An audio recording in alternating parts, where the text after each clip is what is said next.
கர்த்தருக்கு மகிமை உண்டாவதாக. இந்த மாதத்தினுடைய வாக்குத்தத்த வசனம் சங்கீதங்களின் புஸ்தகம் 36வது அதிகாரம் 8வது வசனம். சங்கீதங்களின் புஸ்தகம் 36வது அதிகாரம் 8வது வசனம். எல்லாம் சேர்ந்து வாசிப்போமா? உமது ஆலயத்தில் உள்ள சம்பூர்ணத்தினால் திருப்தி அடைவார்கள், உமது பேரின்ப நதியினால் அவர்கள் தாகத்தை தீர்க்கிறீர். அல்லேலூயா.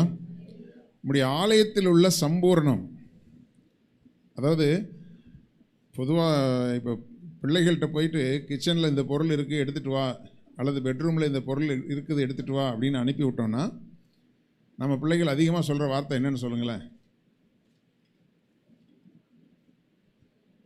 என்ன என்ன ஒருத்தரும் பேச மாட்டேங்கிறீங்க? எங்கே இருக்குன்னு தெரியல, அந்த பொருள் அங்கேயே இல்லை இல்லையா? சும்மா இல்லாத பொருளை என்னை எடுத்துகிட்டு சொன்னால் எங்கே இருக்குது அப்படின்னு நம்மளை வேறு மிரட்டுவாங்க. அப்புறம் போய் காட்டினா இது என்னது அப்படின்னு கேட்டால், நீ இங்கே வச்சுருக்கீங்களா, நாங்கள் அங்கே வச்சுருப்பேன்னு எதிர்பார்த்தேன். அப்போ கூட அவங்க ஒத்துக்க மாட்டாங்க இல்லையா? இப்போது இதிலேருந்து என்ன தெரியுதுன்னா, அதே வீட்டுக்குள்ளே இருக்கிற பொருள் அந்த ஆளுக்கு தெரியல. அதுபோல் வாடிக்கையாக சபைக்கு வந்து கொண்டிருக்கிற கர்த்தருடைய பிள்ளைகளுக்கு ரெகுலராக சபையில் வந்துக்கிட்டு இருக்கிறோம், வந்து பாட்டு பாடுறோம், ஆராதிக்கிறோம், ஜெபிக்கிறோம். ஆனால் இங்கே ஒரு சம்பூர்ண ஆசீர்வாதம் இருக்குது அப்படிங்கிறது யாருக்கும் தெரிகிறது இல்லை. சம்பூர்ண ஆசீர்வாதம்னா ஏதோ வந்த உடனே எனக்கு ஏதோ ஒரு ஆசீர்வாதம் தேவை. ஒரு சபையில் ஒரு ஆசீர்வாதம் மட்டும் இல்லை, நம்முடைய ஆவி, நம்முடைய ஆத்மா, நம்முடைய சரீரத்துக்கு தேவையான 3 விதமான ஆசீர்வாதங்களும் நமக்கு இருக்குது. அந்த 3 விதமான ஆசீர்வாதத்தை குறித்து நம்ம கவலைப்படுறதே கிடையாது. நமக்கு இன்றைக்கி என்ன தேவையோ அதுதான் என்னுடைய முக்கியமான ஆசீர்வாதம். ஒரு குறிப்பிட்ட தேவைக்காக நான் ஜெபித்து கொண்டிருக்கிறேன், அந்த தேவை எனக்கு சந்திக்கப்பட்டால் நான் ஆசீர்வதிக்கப்பட்டு விட்டேன். அதை குறித்து நம்ம என்ன செய்வோம்? சாட்சி சொல்லுவோம். ஆனால் அதாவது எல்லாமே, அதான் ஆண்டவர் சொன்னார், நீ உலகம் முழுவதையும் ஆதாயப்படுத்தி கொண்டாலும் உன் ஜீவனை நஷ்டப்படுத்தினால் என்ன லாபம் இல்லையா? இப்போது உலக பிரகாரமாக அம்பானி, அதானி, அதுபோல் பெரிய பெரிய கோடீஸ்வரர் இருக்கிறாங்க, எலான் மாஸ்க் இருக்கிறாரு, எல்லாம் இருக்குது. அவங்களுக்கு என்ன குறை இருக்குது? அவங்ககிட்ட போய் என்னங்க குறை அப்படின்னு கேட்டால் ஒரு குறையும் அவங்களுக்கு இல்லை. இந்த கம்பெனியை விட அது இன்னொரு பெரிய கம்பெனியாக மாறணும், அல்லது அந்த கம்பெனியை விட நான் பெரிய ஆளாக மாறணும், அதுதான் இப்போ அவங்களுடைய குறையாக இருக்கும். ஆனால் உங்களுக்குள்ள ஒரு ஆத்மா இருக்குதே, இன்றைக்கி மண்டையை போட்டால் எங்கே போகிறது, அதை பற்றி அவங்க என்ன செய்யறதில்ல, கவலைப்படுறதே கிடையாது. அவங்களுக்கு ஒரு நம்பிக்கை என்னென்னா, அப்படியே எது வந்தாலும் பெரிய ஆஸ்பத்திரிலாம் இருக்குது, அங்கே வச்சு நம்ம என்ன செஞ்சிடுவோம், பார்த்துக்குவோம். தமிழ்நாட்டுடைய முதலமைச்சர் அம்மா, அவங்களுக்கு என்ன ட்ரீட்மெண்ட் கொடுத்தாங்க, அவங்களுக்கு என்ன நடந்தது, அவங்க எப்போ மரித்தாங்க, இன்றைக்கு வரைக்கும் கண்டுபிடிக்க முடியாததாக இருக்குது. அவங்களுக்கு இல்லாத சொத்தா, அவங்களுக்கு இல்லாத ஆசீர்வாதங்களா? எல்லாமே இருந்தும் தேவ பிள்ளைகளை, தேவன் அனுமதிச்சா தான் நீங்கள் மூச்சே விட முடியும். அல்லேலூயா. அதனால தான் வார்த்தைக்கு வார்த்தை கிருபை கிருபை கிருபை கிருபைன்னு சொல்லிகிட்டே இருக்கிறோம். அந்த கிருபையினுடைய மேன்மை எத்தனை பேருக்கு புரிந்திருக்கிறது இல்லையா? இழுத்த மூச்சை திரும்ப வெளியே விடுறது பெரிய கஷ்டம், வெளியே விட்ட மூச்சை திருப்பி உள்ளே இழுக்கிறது பெரிய கஷ்டம். எங்கே ஆண்டவர் லாக்கு வைக்கிறாரோ அங்கே முடிச்சிட வேண்டியதான் அதோட.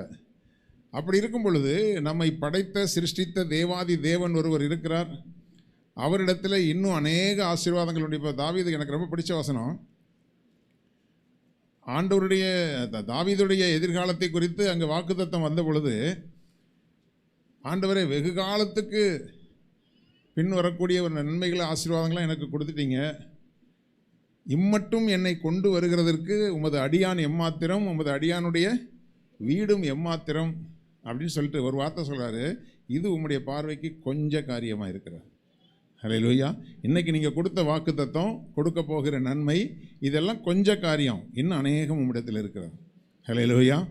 நம்ம என்னென்னா, ஒரு தேவைக்கு ஆண்டவர்கிட்ட வருவோம், ஜெபம் பண்ணுவோம், ஜெபம் பண்ணி முடிச்சுட்டு ரைட்டு ஆண்டவர் கொடுத்துட்டாருன்னு அத்தோடு டாட்டா காட்டிட்டு போனவங்க எத்தனையோ பேர் உண்டு. அப்படி டாட்டா காட்டிட்டு போனவங்கலாம் இன்றைக்கி வெளியில் இப்படி பார்த்தா அப்படி எதிர்த்த மாதிரி வருவாங்க, என்னை பார்த்தோன்னே ஓடிடுவாங்க. ஏன்னா அதாவது வாழ்ந்தாலும் உம்மோடு தான், மரித்தாலும் உம்மோடு தான் சொல்லி வாக்குத்தத்தம் டயலாக் பேசின ஆட்கள்லாம் இருக்காங்க. இனிமே அவ்வளோதான் பாஸ்டர், இனி ஆண்டவருக்காக தான் நான் வாழ்வேன், ஆண்டவருக்காக தான் சாவேன்னு சொன்னாலும் இப்போ எதுக்கோ போய் செத்துக்கிட்டு நடக்குது. இதெல்லாம் வந்து ஏதோ ஒரு சில நன்மைகள் கிடைத்த உடனே திருப்தி ஆகிட்டு ஓடிட்டாங்க. ஆனால் அதற்கு பிறகு தேவன் வைத்திருந்த நன்மைகளை அவர்கள் இழந்து போனார்கள். திரும்ப வரும்பொழுது அது கிடைக்குமா கிடைக்காதா அதை தீர்மானிக்கிறது பரலோகம்தான். ஆமென். ஆமாம்.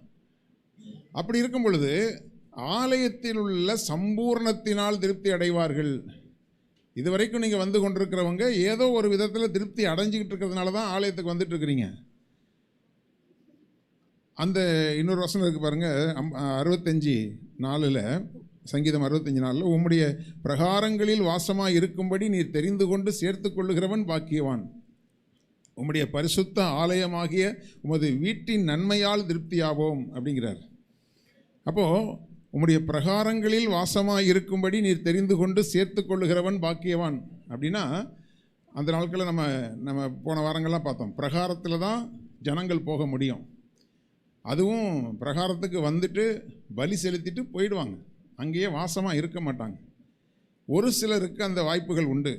இப்போ நாங்கள்லாம் ரட்சிக்கப்பட்டு விசுவாசியாக எங்களுடைய தலைமை சபைக்கு போகும் பொழுது அது என்ன தான் நடந்துச்சுன்னு தெரியாது. வீட்டில் பயங்கர எதிர்ப்பு இருக்கும். பைபிளெல்லாம் ஒழிச்சு வச்சு தான் கொண்டு போனோம். தெருப்பிரசங்கத்துக்கெல்லாம் போயிட்டு நின்று தெருப்பிரசங்கம் பண்ணிவிட்டு ஒரு நாள் எங்கள் அத்தை சொன்னாங்க, நீ எங்கேயாவது தெருவில் நின்று ஏசு ஏசுன்னு பேசுகிறத பார்த்தேன்னா அங்கேயே செருப்பை கழட்டி உன்னை அடிச்சிடுவேன், ஏன்னா குடும்ப கௌரவமா போயிருமா அப்படின்னாங்க. அப்புறம் யாராவது பார்த்துட்டு போய் எங்கள் அப்பா கிட்ட சொல்லிடுவாங்க, அங்கே போய் மைக்கை பிடிச்சி தெருவில் நின்று பேசிக்கிட்டு இருந்தான் அப்படின்லாம் சொல்லுவாங்க. அப்புறம் அதுக்கு ஒரு சண்டை நடக்கும். இதெல்லாம் ஒரு பக்கம் போயிட்டுருக்கும். இப்படி ஆரம்பித்த ஒரு விசுவாச வாழ்க்கை நாளடைவில் ஆலயத்திலே தங்குறதான ஒரு வாய்ப்பாக இருக்கும். எங்கே போனாலும் வந்தாலும் நைட்டில் நானும் பாஸ்டர் பீட்டரும் எப்போவுமே ஆலயத்தில் தான் இருப்போம். நைட்லாம் ஆலயத்தில் தான் படுத்திருப்போம். காலையில் 5 மணி ஜெபம் நடத்துவோம். முடிச்சுட்டு ஒரு 8 மணிக்கு வீட்டுக்கு போவோம். எனக்குன்னு ஸ்பெஷலாக கொஞ்சம் கஞ்சி இருக்கும், அந்த கஞ்சியை குடிச்சிட்டு மறுபடியும் ஆலயத்துக்கு ஓடி வந்துடுவோம். கேப்பு கிடைக்கும் போதெல்லாம் ஜெபம் பண்ணிகிட்டு இருப்போம், கூடி ஜெபம் பண்ணுவோம், வசனங்களை தியானிப்போம். உம்முடைய பிரகாரங்களில் வாசமாக இருக்கும்படி தெரிந்து கொண்டு நீர் சேர்த்து கொள்ளுகிற மனுஷன் பாக்கியவான். இன்னொன்று சொல்கிறேன் கேளுங்க, ஆலயத்துக்கு வந்து டெய்லி ஜெபிக்க வர்றவங்களுக்கு சொல்கிறேன், நீங்கள் பாக்கியவான்கள். ஹல்லேலூயா. ஆமாம், ஏன்னா எல்லாருக்கும் அந்த வாய்ப்புகள் கிடைக்கிறதில்ல. எல்லாரும் விரும்பினாலும் அவங்களுக்கு அந்த சூழ்நிலைகள் அமைகிறது இல்லை. அதனால் அதை குறித்து நீங்கள் ஒரு காலம் சலித்து கொள்ளாதிருங்கள். நாங்கள் தான் வந்து ஜெபம் பண்ணணுமா அப்படின்னு ஒரு நாளும் சலித்து கொள்ளாதிருங்கள். ஏன்னா ஒரு சின்ன விஷயத்தில் நம்ம வந்து அப்படி சலித்து கொண்டால் நீங்கள் ஒருவேளை நீங்கள் டெஸ்ட் பண்ணியிருப்பீங்க, அதுக்கப்புறம் நீங்கள் விரும்பினா கூட சில காலம் உங்களால் வந்து ஜெபிக்க முடியாத சூழ்நிலை ஆகி போயிடும். அதனால் அதை பாக்கியமாக எண்ணுங்க. ஆலயத்தோடு நீங்கள் அட்டாச்மெண்ட்டாக இருக்கிறீங்க, ஆலயத்துடைய ஊழியங்களில் நீங்கள் அட்டாச்மெண்ட்டாக இருக்கிறீங்க, ஊழியக்காரருக்கு தோள் கொடுக்குறவர்களாக நீங்கள் இருக்கிறீங்கன்னா அது அவர் தெரிந்து கொண்டு சேர்த்து கொண்டிருக்கிற பிள்ளைகள் நீங்கள். ஹல்லேலூயா. அவங்க வந்து பரிசுத்த ஆலயமாகியே உமது வீட்டின் நன்மையால் திருப்தியாவோம் அப்படின்னா அவங்களுக்கு அந்த திருப்தியை கொடுத்துருக்காரு. ஆனால் அந்த திருப்திக்குள்ளே வராதவர்களும் உண்டு. அது மட்டுமே பூரணமான திருப்தியும் கிடையாது. இன்னும் சம்பூர்ண ஆசீர்வாதத்தினாலே ஆண்டவர் நிரப்ப அவர் ஆயத்தமாக இருக்கிறார். எல்லா விசுவாச பிள்ளைகளும் அட்லீஸ்ட் வாரத்தில் ஒரு நாள் ஆகிலும் சபையில் வந்து ஜெபிக்கணும்னு நீங்கள் உங்களுக்குள்ள ஒரு பிரதிஷ்டை பண்ணிக்கொள்ளுங்க, ஒரு தீர்மானம் பண்ணிக்கோங்க. வாரத்தில் ஒரு நாளாவது வந்து ஆண்டவரே ஒரு அட்லீஸ்ட் 1 மணி நேரமாவது 2 மணி நேரமாவது உட்காந்து நாங்கள் ஜெபிச்சுட்டு போகணுன்னு நீங்களே ஆண்டவருக்குள்ளே தீர்மானித்து ஒரு நாளையும் ஒரு நேரத்தையும் நீங்கள் தீர்மானிக்கலைன்னா வரமாட்டீங்க. பார்க்கலாம் பாஸ்டர், டைம் கிடைக்கும்போது பார்க்கலாம் பாஸ்டர்னா, இயேசு கிறிஸ்துடைய வருகை மட்டும் உங்களுக்கு டைம் கிடைக்கவே கிடைக்காது. நீங்களாகவே ஒரு டைமை ஃபிக்ஸ் பண்ணுங்கள், அந்த டைமில் வந்து நீங்கள் ஜெபிக்கிறதுக்கு வந்து ஜெபம் பண்ணுங்கள். அப்போது அப்படி வருகிறவர்களை நான் சொல்கிறேன், அதாவது யாருமே தானாக வர்றதே கிடையாது. புரியுதா உங்களுக்கு? தானாக நீங்கள் ஆலயத்துக்கு வர்றீங்கன்னா, நீங்கள் ஒருவேளை சலிச்சுக்கிட்டே வர்றீங்கன்னு சொன்னால் உங்களால் ரெகுலராக வர முடியாது. ஹல்லேலூயா. கர்த்தருடைய ஆலயத்துக்கு போவோம் வாருங்கள் என்று அவர்கள் எனக்கு சொன்னபோது சத்தமா அவ்வளோ அந்த சந்தோஷம் வரணும். மகிழ்ச்சியோடு கர்த்தருக்கு ஆராதனை செய்யணும். கையை உயர்த்துங்கன்னு யாரும் சொல்லி கையை உயர்த்த வேண்டிய அவசியம் இல்லை. ஹல்லேலூயா. துதிங்க, சத்தமாக துதிங்கன்னு யாரும் சொல்ல வேண்டிய அவசியம் இல்லை. வாயை திறங்க, வாய்க்குள்ள பிடிச்சி நாங்கள் திணிக்கிறோம், இதெல்லாம் யாரும் சொல்ல வேண்டிய அவசியமே கிடையாது. ஹல்லேலூயா. உண்மையான அன்பு இருந்தால் தானாக வரும். ஹல்லேலூயா. ஆமாம், ஏதாவது ஆண்டவர் உங்களை உங்கள் தலைகால் புரியாமல் உயர்த்த போகிறார் அப்படின்னு சொன்னால் போதும், தலை கீழே போயிடும். எல்லாத்துக்கும் கை நீளத்துக்கு காலத்துக்கிறோம். ஏதாவது ஒரு ஆசீர்வாதமான ஒரு வாக்குத்தத்தத்தை சொல்லி அப்படியாக ஆண்டவர் உங்களை ஆசீர்வதிக்க போகிறார், அதெல்லாம் கிடையாது. அவர் ஆசீர்வதித்தாலும் சரி, தப்புவித்தாலும் தப்புவியாமல் போனாலும் அதுதான் அங்கே ஆசீர்வாதம். ஏதோ சில ஆசீர்வாதம் கிடைச்சிச்சு, சில காலங்கள் சில காரியங்கள் கிடைக்காம தான் இருக்குது. ஆனாலும் என் தேவன் எனக்கு நல்லவராக இருக்கிறார் என்பது தான் நீங்கள் அவரோடு கொண்டிருக்கிற ஒரு உறவு. அந்த உறவு தான் கிறிஸ்தவ வாழ்க்கையை தவிர ஆசீர்வாதங்கள் என்பது உங்கள் மேலே வச்ச இரக்கத்தினாலையும் தயவுனாலையும் தேவன் கொடுக்குற நன்மைகள் தானே தவிர அதையெல்லாம் தாண்டி அவரோடு கூட நீங்கள் இருந்தால். இப்போ 2 பிள்ளைகள் இருந்தாங்க. மூத்தவன் தகப்பனோடு இருந்தான், இளையகுமாரன் ஆஸ்திகளை வாங்கி கொண்டு போயிட்டான். போயிட்டு வந்ததுக்கு பிறகு சரி என்ன இருந்தாலும் பெத்த தகப்பனுக்கு மகன் மேலே ஒரு பாசம்தான். திரும்பி வரமாட்டானான்னு பார்த்துட்டே இருந்தார். வழி மேல் விழி வைத்து பார்த்தார். ஒரு நாள் திரும்பி வந்தான், எல்லாத்தையும் இழந்தவனாக வந்தான். அவனை குளிப்பாட்டி அவனுக்கு மாற்று வஸ்திரம் போட்டு மோதிரம் போட்டு ஏதோ மட்டனை சிக்கனை போட்டு அடித்து கொடுத்தாங்க. இளையகுமாரன் ஒரு வார்த்தை கேட்டான், இத்தனை காலம் நான் இங்கே இருக்கிறேன், எனக்கு மட்டன் சிக்கன் என்ன செய்யலை, கொடுக்கவே இல்லை, எனக்கு பிரியாணியே போடலை அப்படின்னு சொல்லும்போது, மகனே நீ எப்போதும் என்கிட்ட என்ன செய்கிற, என் கூட தான் இருக்கிற, என்னுடையதெல்லாம் உன்னுடையதாகவே இருக்கிறது. அநேக நேரங்களில் ஆலயத்தோடு இணைக்கப்பட்டிருக்கிறவங்களுக்கு, அதிகமாக ஆலயத்துக்கு சரியாக வந்துட்டு இருக்கிறவங்களுக்கு அதனுடைய மேன்மை தெரிகிறது இல்லை. அல்லேலூயா. அதாவது ஆண்டவர் அந்த அவருடைய செட்டைகள்னால அந்த நிழலால் நம்மளை மூடிக்கொண்டிருக்கிறார். அதை முதல்ல புரிஞ்சுக்கோங்க. கர்த்தருக்குள்ளே இருக்கிறவங்கள இப்போது தகப்பனும் தாயும் டெய்லி காலையில் எழுந்திரிச்ச உடனே மகளே நான் உன்னை ரொம்ப நேசிக்கிறேன், மகனே நான் உன்னை ரொம்ப நேசிக்கிறேன், இப்படியே டெய்லியே சொல்லிகிட்டு இருப்பாங்களா? இல்லை சொன்னால் உங்களுக்கே போர் அடிச்சு போயிடும். அதான் சொன்னீங்கல்ல, சும்மா நொய் நொய் நொயின்னு. அதாவது எதையுமே அன்பான வார்த்தை கூட தொடர்ந்து சொன்னால் என்ன ஆகிருப்போம், போர் அடிச்சு போயிடும். அவர் சொல்கிறது இல்லை, அது சொல்லாமலேயே நமக்கு புரிகிறது. அதுபோல தான் நம்ம ஆண்டவருக்குள்ளே இருக்கிறவங்களுக்கு நமக்கு புரியுது, அவர் நம்ம மேலே அசைவாடி கொண்டே இருக்கிறார். அல்லேலூயா. எத்தனை பேர் உணர்றீங்க? அல்லேலூயா. அவர் உங்கள் மேலே அசைவாடி கொண்டு இருக்கிறார். தேவைப்படும் போது தான் என்ன செய்வார். இப்போ எங்கள் அப்பா 1 மாதமாக என் கூட அன்பாகவே பேசலை அப்படின்னா பேசுவார். சப்போஸ் திடீர்னு பிள்ளைக்கு உடம்பு சரியில்லாமல் போகுதுன்னா அப்போ அவங்க எடுக்கிற அந்த கேர் உங்களுக்கு தெரியும். அப்போ அவங்க நோட் பண்ணிகிட்டே இருப்பாங்க. இப்போது நல்ல பொறுப்பான தாய் தகப்பன் எப்போவுமே பிள்ளைகளுடைய முகத்தை கவனிச்சுட்டே இருப்பாங்க இல்லையா? பிள்ளையுடைய முகம் கொஞ்சம் வாட்டமாக இருக்குது அப்படின்னு சொன்னால் உடனே கண்டுபிடிப்பாங்க, உடனே கேட்பாங்க. டெய்லி பார்த்துட்டு உன் மூஞ்சி என்ன ஒரு மாதிரி வாட்டமாக இருக்குது, உன் மூஞ்சி என்ன வாட்டமாக இருக்குன்னா அது மூஞ்சி அப்படி தான், அதுக்கு என்ன செய்ய முடியும்? அல்லேலூயா. அந்த மூஞ்சி அவங்க சொல்லலை. ஏன்னா அன்பு என்பது தேவைப்படும் போது வெளிப்படும். அதனால் அநேகருக்கு அது தெரிகிறது இல்லை. ஆனால் கர்த்தருடைய பிள்ளைகளே, கர்த்தர் அவரோடு கூட இணைக்கப்பட்டிருக்கிற பிள்ளைகளுக்கு சம்பூர்ணமான ஆசீர்வாதத்தை வைத்திருக்கிறார். நாம் எடுத்துக்கிட்டே இருக்க வேண்டியதுதான். அல்லேலூயா. சரி, இப்போது இந்த ஆலயத்தில் உள்ள சம்பூர்ணமான ஆசீர்வாதத்தினால் நமக்கு கிடைக்கிற நன்மைகள் என்ன அப்படின்னு பார்க்கும் பொழுது கொஞ்சம் நல்லா கவனிச்சிங்கன்னா தான் புரியும். இந்த பிரசங்கம் கொஞ்சம் ஒரு வியாக்கியானத்தோடு கூட தான் வரும். உபாகமம் 23வது அதிகாரம் 3, 4, 5 வாசிங்க. உபாகமம் 23, 3, 4, 5. அம்மோனியனும் மோவாபியனும் கர்த்தருடைய சபைக்கு உட்படலாகாது. 10ஆம் தலைமுறையிலும் என்றைக்கும் அவர்கள் கர்த்தருடைய சபைக்கு உட்படலாகாது. நீங்கள் எகிப்திலிருந்து புறப்பட்டு வருகிற வழியிலே அவர்கள் அப்பத்தோடும் தண்ணீரோடும் உங்களுக்கு எதிர்கொண்டு வராதது நிமித்தம் உன்னை சபிக்கும்படியாய் மெசொப்பத்தோமியாவின் ஊராகிய பேத்தோரில் இருந்த பேயோரின் குமாரன் பிலேயாமுக்கு கூலி பேசி அவனை அழைப்பித்ததின் நிமித்தமும் இப்படி செய்ய வேண்டும். அதாவது அடுத்த வசனம் 5வது வசனமா? 5 வாசிச்சிட்டேன். நீ உன் ஆயுள் நாட்கள் உள்ள அளவும் ஒரு காலம் அவர்கள் சமாதானத்தையும் நன்மையையும் தேடாதே. உபாகமம் 23:5 5 வாசிச்சாச்சு. உன் தேவனாகிய கர்த்தர் பிலேயாமுக்கு செவி கொடுக்க சித்தம் இல்லாமல் உன் தேவனாகிய கர்த்தர் உன்மேல் அன்பு கூர்ந்தபடியினால் உன் தேவனாகிய கர்த்தர் அந்த சாபத்தை உனக்கு ஆசீர்வாதமாக மாற பண்ணினார். இப்போ இங்க இஸ்ரவேல் சபை இங்க எகிப்திலிருந்து வந்து கொண்டிருக்கிறது. வந்த சபையை சபிக்கும்படியாக கூலி பேசி பிழையாம கொண்டு வரான்.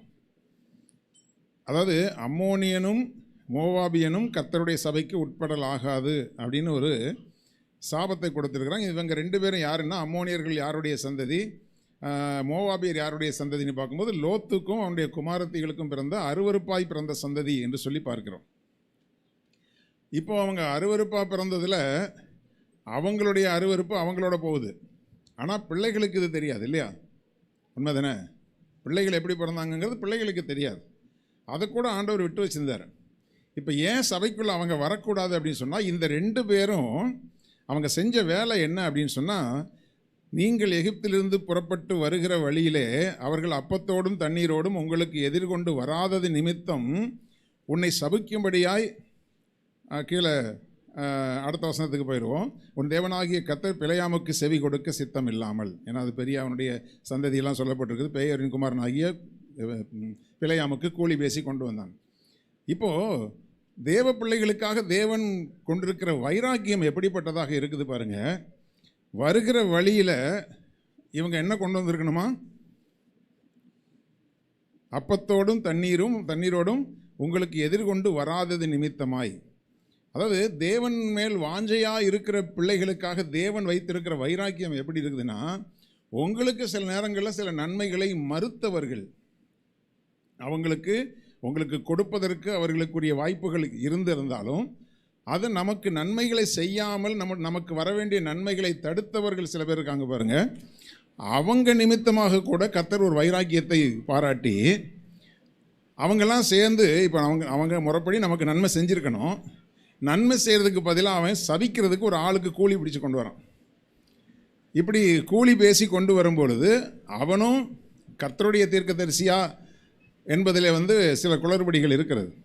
அவன் கர்த்தருடைய நாமத்தை தான் சொல்கிறான். ஆனாலும் அவன் கர்த்தருடைய தீர்க்கதரிசியாக இருந்திருந்தால், அதாவது எல்லாத்துக்கும் தீர்க்கதரிசியாக இருப்பாங்க தெரியுமா? சில பேர் அங்கே போனால் அதுக்குரிய தீர்க்கதரிசியாக மாறிடுவாங்க, இங்கே போனால் இதுக்குரிய தீர்க்கதரிசியாக மாறிடுவாங்க. ஒரு கர்த்தருடைய தீர்க்கதரிசியாக இருந்தால் தேவ ஜனங்களை சபிப்பதற்கு அவன் கூலி கொடுக்குறேன்னு சொல்லும்போது ஒத்துக்கிட்டு இருக்க மாட்டான். ஸோ இவன் உலகத்துக்கும் தேவனுக்கும் ஊழியம் செய்கிற ஒரு ஆள்.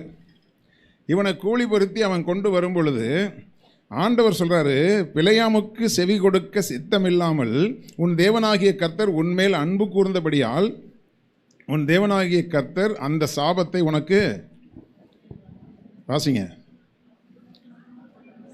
ஐயோ அசிங்கமாக மாற்றிட்டாரா? கம்பீரமாக வாசிங்க, எவ்வளோ பெரிய வார்த்தை அது. உன் தேவனாகிய கர்த்தர் உன்மேல், அதிலிருந்து எல்லா சத்தமாக வாசிங்க.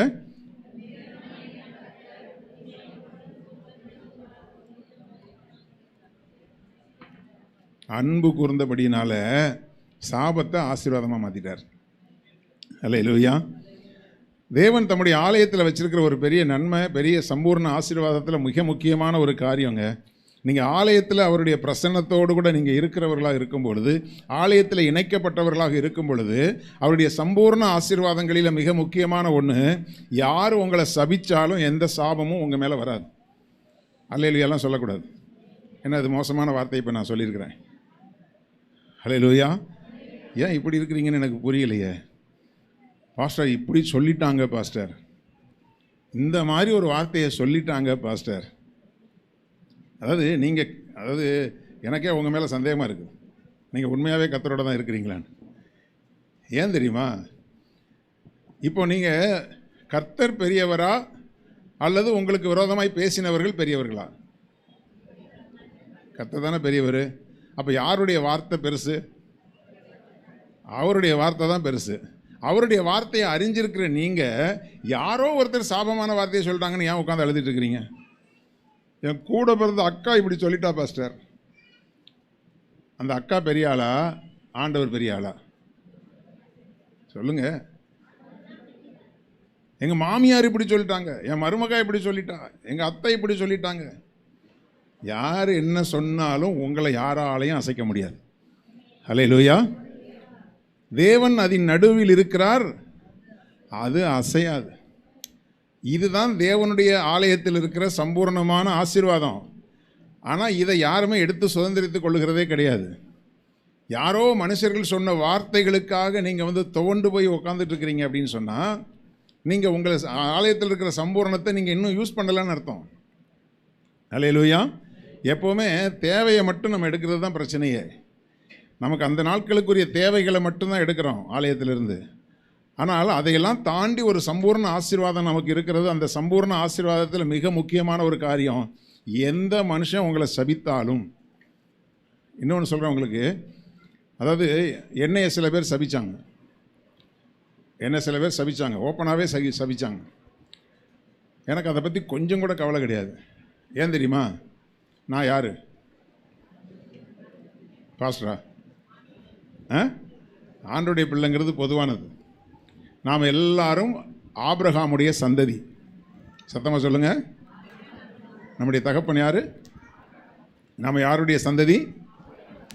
ஆபிரகாமுடைய சந்ததிக்கு கர்த்தர் கொடுத்த மிகப்பெரிய ஒரு ஆசீர்வாதம், பெரிய சொத்து, பெரிய சம்பூர்ண ஆசீர்வாதமே, உன்னை ஆசீர்வதிக்கிறவர்களை நான் ஆசீர்வதிப்பேன், உன்னை சபிக்கிறவர்களை, சத்தமா, நீங்கள் யாரையும் சபிக்க வேண்டிய அவசியமே இல்லை. அவங்களாகவே, புரியுதா, அவங்களாகவே நம்மளை சபித்து அவங்களாவே சாபத்தை வாங்கி கொள்வாங்க. அப்படி என்னை சபித்தவர்கள் எல்லாம் ஒன்றுமில்லாமல் போயிருக்கிறாங்களே தவிர, அவர்கள் எல்லாருக்கும் முன்னால் கர்த்தர் என்னை நிற்க வைத்திருக்கிறார். அல்லேலூயா. எனக்கு அதில் அசைக்க முடியாத நம்பிக்கை உண்டு. யாராவது கொஞ்சம் சபிங்களேன் அப்படின்னு சொல்லணும் போல தோணும். ஏன்னா நீங்கள் சபிக்க நாங்கள் என்ன செஞ்சுட்டு இருக்கோம்? உன் தேவனாகிய கர்த்தர் உன்னிடத்தில் அன்பு கூர்ந்து அந்த சாபத்தை ஆசீர்வாதமாக, ஆமாம், அப்போது தேவனிடத்தில் அன்பு கூறுகிற பிள்ளைகள் மேலே யாராகிலும் சாபமான எண்ணங்கள் கொண்டிருந்தா கூட சரி, அழிஞ்சு போகணும்னு நினச்சவங்க அழிஞ்சு போயிட்டாங்க, சபிக்கணும்னு நினச்சவங்க சாபத்துக்குள்ளானாங்க, தரித்திரம் பிடித்து நாங்கள் போகணும்னு நினச்சவங்க தரித்திரமாகி போனாங்க. அல்லேலூயா. கெட்டு அழிஞ்சு போகணும்னு நினச்சவங்க கெட்டு அழிந்து போனார்கள். இதெல்லாம் என்னுடைய வாழ்க்கையில் கண்கூட நான் பார்த்த காரியம்.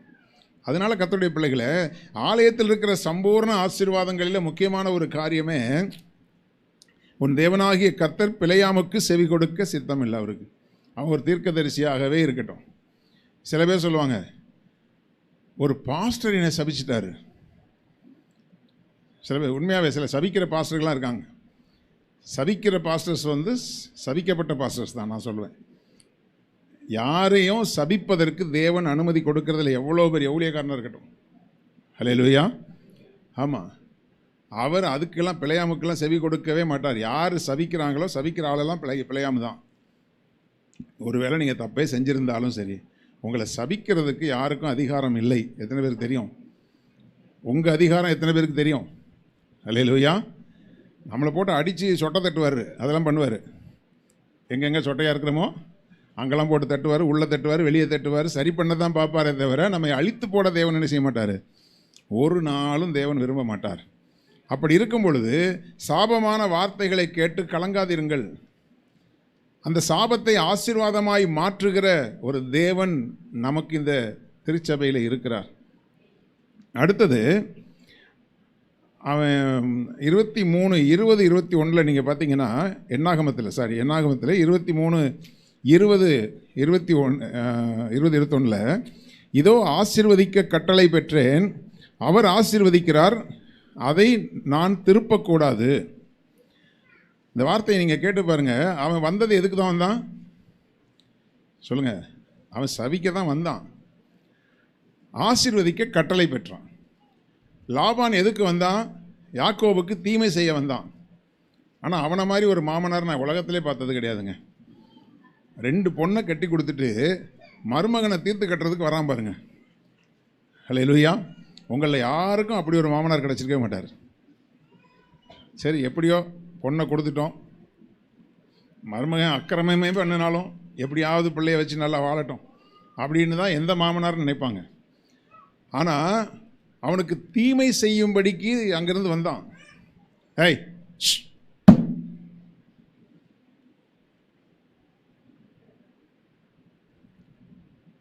அப்போது தீமை செய்கிறதுக்கு தான் வந்தான். வரும்போது ஆண்டவர் வழியிலேயே அவனுக்கு தரிசனமானார். நம்மளும் தான் ஜெபம் பண்ணி பார்க்க நமக்கு தரிசனமாக மாட்டேங்கிறார். ஆனால் யாக்கோபுக்கு சத்ருவா வந்தவனுக்கு தரிசனம் ஆகிறார். யாக்கோபோட நன்மை என்று தீமையை பேசாதபடிக்கு எச்சரிக்கை தொலைச்சே போட்டுருவேன்ட்டார் ஆண்டவர். ஹல்லேலூயா. நீங்கள் பல நாட்கள் ஆண்டவரை இவ்வளோ நாள் ஜெபம் பண்ணுறோம், கொஞ்சம் உங்கள் முகத்தை காட்டக்கூடாதா, அல்லது மோசைக்கு காட்டின மாதிரி கொஞ்சம் முதுகையாவது காட்டக்கூடாதா, இப்படி கடந்து போகிறதையாவது பார்க்கக்கூடாதா, காட்டக்கூடாதா அப்படின்லாம் நமக்கு ஆசை இருக்குது. நம்மளெல்லாம் ஆண்டவர் நேர்த்தியாக நடத்திக்கிட்டே இருக்கிறார். ஆனால் சத்ருவுக்கு தரிசனமாகிறார். தரிசனமாகி சொல்கிறார், யாக்கோபோட நன்மையன்றி தீமையை பேசினா அவ்வளோதான், தொலைச்சிருவேன்ட்டார். அதே போல் தேவன் சபிக்கிறதுக்கு வந்ததான ஒரு பிழையாமுக்கு ஒரு கட்டளையை கொடுக்குறாரு. இந்த பார், மரியாதையாக ஆசீர்வதிச்சுட்டு போ. இல்லை ஆண்டவரே, காசு வாங்கிட்டேன், நீ காசை வாங்கினாலும் பரவாயில்ல, நீ அப்ரூவராக மாறிடு. ஹல்லேலூயா. ஆமாம், அங்கே காசு வாங்கினாலும் இங்கே எனக்கு சாதகமாக என்ன செஞ்சிரு, நீ பேசிடு. வந்தவன் ஏன் பேசுகிறான்னு அவனுக்கே தெரில, ஏன்னா கட்டளை வந்துடுச்சு. நீ என்ன செய்யக்கூடாது, சபிக்கக்கூடாது, ஆசீர்வதிக்கணும். அதை நான் திருப்பக்கூடாது. திருப்பக்கூடாதுன்னா கூடாது என்கிற மீனிங் கிடையாது. நீங்கள் வேதத்தில் பார்த்தீங்கன்னா தேவனால் கூடாத காரியம் அப்படின்னா செய்ய முடியாத காரியம். கூடாது என்றால் முடியாது என்கிற அர்த்தத்தோடு கூட சொல்லப்பட்டிருக்கும். அப்போது அதை நான் திருப்ப முடியாது. கரெக்டா? அப்போ உங்களை யாராவது சபிக்கணும்னு நினச்சி வந்தாலும் சில நேரங்களில் வந்து விரோதமாக வந்துட்டு அவங்களுக்கு என்ன பேசுகிறோன்னு தெரியாமல் நல்லதை பேசிட்டு போயிடுவாங்க. கர்த்தர் ஒரு ஆளுடைய வாய் கண்ட்ரோலை அவர் வச்சிருக்கிறார். ஹல்லேலூயா. உங்கள் ஒருத்தருக்குமே ஒரு உற்சாகமே இல்லையே, ஏற்கனவே எக்கச்சக்கமான சாபத்தை வாங்கின மாதிரில உட்காந்துட்டு இருக்கிறீங்க. ஹல்லேலூயா. ஆமாம், என்ன பேசினாலும் அந்த வார்த்தை வேற விதமாக மாறும். காரியம் மாறுதலாய் முடிந்ததுன்னு சொல்லப்பட்டிருக்கு பாருங்க. அது மாதிரி கர்த்தர் உங்களுக்கு விரோதமான காரியத்தை மாறுதலாய் கர்த்தர் முடிய பண்ணுவார். அப்போது அவர் யாக்கோபிலே அக்கிரமத்தை காண்கிறதும் இல்லை, இஸ்ரவேலிலே குற்றம் பார்க்கிறதும் இல்லை. அவர்களுடைய தேவனாகிய கர்த்தர் அவர்களோடு இருக்கிறார். ராஜாவின் ஜெய கம்பீரம் அவர்களுக்குள்ளே இருக்கிறது. அப்போது யாக்கோபு, அதாவது இஸ்ரவேல் சபைக்குள்ளே இருக்கிறவர்களுக்கு ஆண்டவர் சொல்கிறார், ஆலயத்துக்குள்ளே இருக்கிறவர்களுக்கு ஆண்டவர் சொல்கிறாரு, அவர் நம்மிடத்தில் அக்கிரமத்தை காண்கிறது இல்லை, அதனால் பாஸ்டர் இனி நாங்கள் தைரியமாக அக்கிரமம் செய்வோம் அப்படின்னு முடிவு பண்ணுறீங்களா? ஹல்லேலூயா. அதனுடைய அர்த்தம் என்னென்னா, அக்கிரமம் இருக்கும், ஒவ்வொருத்தருக்குலையும் ஒரு விதமான அக்கிரமம் இருக்கும். என்னைக்காவது வெளிப்படையாக காமிச்சிருக்கிறாரா? இல்லை ஊழியக்காரர் மூலமாக கையை காட்டி நீட்டி நீங்கள் இந்த அக்கிரமத்தோடு வந்திருக்கிறீங்கன்னு என்னைக்காவது சொல்லியிருக்காரா? நமக்கு தனியாக வச்சு செய்வார், அது வேறு விஷயம். புரியுதா? ஆனால் யாருக்கு முன்னாடி என்ன செய்ய மாட்டார் ஆண்டவர்? நம்ம அவமானப்படுத்தவே மாட்டார், அசிங்கப்படுத்தவே மாட்டார். சிலர் வந்து தீர்க்க தரிசனம் சொல்கிறேங்கிற பேரில், நம்ம சபையில் ஒருத்தன் வந்தான், என் கூட பைபிள் காலேஜ் படித்தவன், ரொம்ப வருஷம் ஆகிப்போச்சு, சிலருக்கு ஞாபகம் இருக்கும். திடீர்னு ஒரு வாலிப பையனை கூப்பிட்டு, தம்பி நீ இப்படி இருக்கிற, ஒரு வாலிப மகளை கூப்பிட்டு உனக்குள்ளே தப்பான ஆவி இருக்குது அப்படின்னு சபையில் சொல்லியிருக்கிறான். அன்றைக்கி அது வரைக்கும் அவன் நல்லா தான் இருந்தான், அவனுக்குள்ளே பேய் ஏறிச்சு எனக்கு அப்போ தெரியாது. சில நாட்கள் கழித்து அவனுக்கு ஏறிச்சு. இப்போ அவன் செத்தே போயிட்டான், தப்பான உபதேசத்துக்குள்ளே போய் அவன் செத்தே போயிட்டான். ஏன்னா சேர்ந்த சேர்க்க அந்த மாதிரி.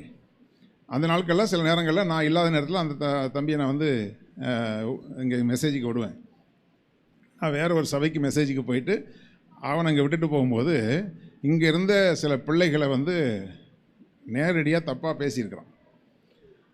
இப்போது அவனை விட்டாரா ஆண்டவர்?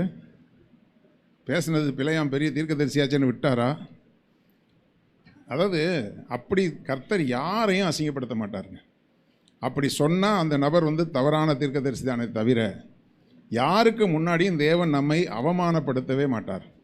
ஹல்லேலூயா. என் பிள்ளை அவமானப்படுத்துறதுக்கு எனக்கு மனசு வருமா? என்னை பார்க்கிலும் அதிகமாய் உங்களை நேசிக்கிறவருக்கு அந்த எண்ணம் வருமா? வரவே வராது. உங்களோட பேசுவார், உங்களோட போராடுவார், உங்களுக்கு சில சிக்ஷைகளை அனுமதிப்பார், உங்களுக்கு உணர்வுகளை கொடுப்பார். அதையும் தாண்டி நீங்கள் இருதய கடினமாக இருந்தால் விட்டுருவார், அழிச்சிருவார். ஆனால் விட்டுருவார், அழிக்கலாம் மாட்டார், அப்படியே விட்டுருவார். போக்காடாக விடுன்னு சொல்லிருக்குல்ல, அது மாதிரி விட்டுருவார். அதுக்கப்புறம் நீ உன் வாழ்க்கையை நீ தன்னுடைய முடிவை நீ பார்த்துக்கொண்டு விட்டுருவார். யாருக்கு முன்னாடி ஆண்டவர் அசிங்கப்படுத்த மாட்டார். அப்போது கர்த்தர் வந்து யாக்கோபிலே அக்கிரமத்தை காண்கிறதும் இல்லை, இஸ்ரவேலிலே குற்றம் பார்க்கிறதும் இல்லை, அவருடைய தேவனாகிய கர்த்தர் அவர்களோடு இருக்கிறார். முதல்ல என்னுடைய வாழ்க்கையில் சில தவறுகள் இருக்கிறதுனா உங்களோட கர்த்தர் இருக்கிறார்.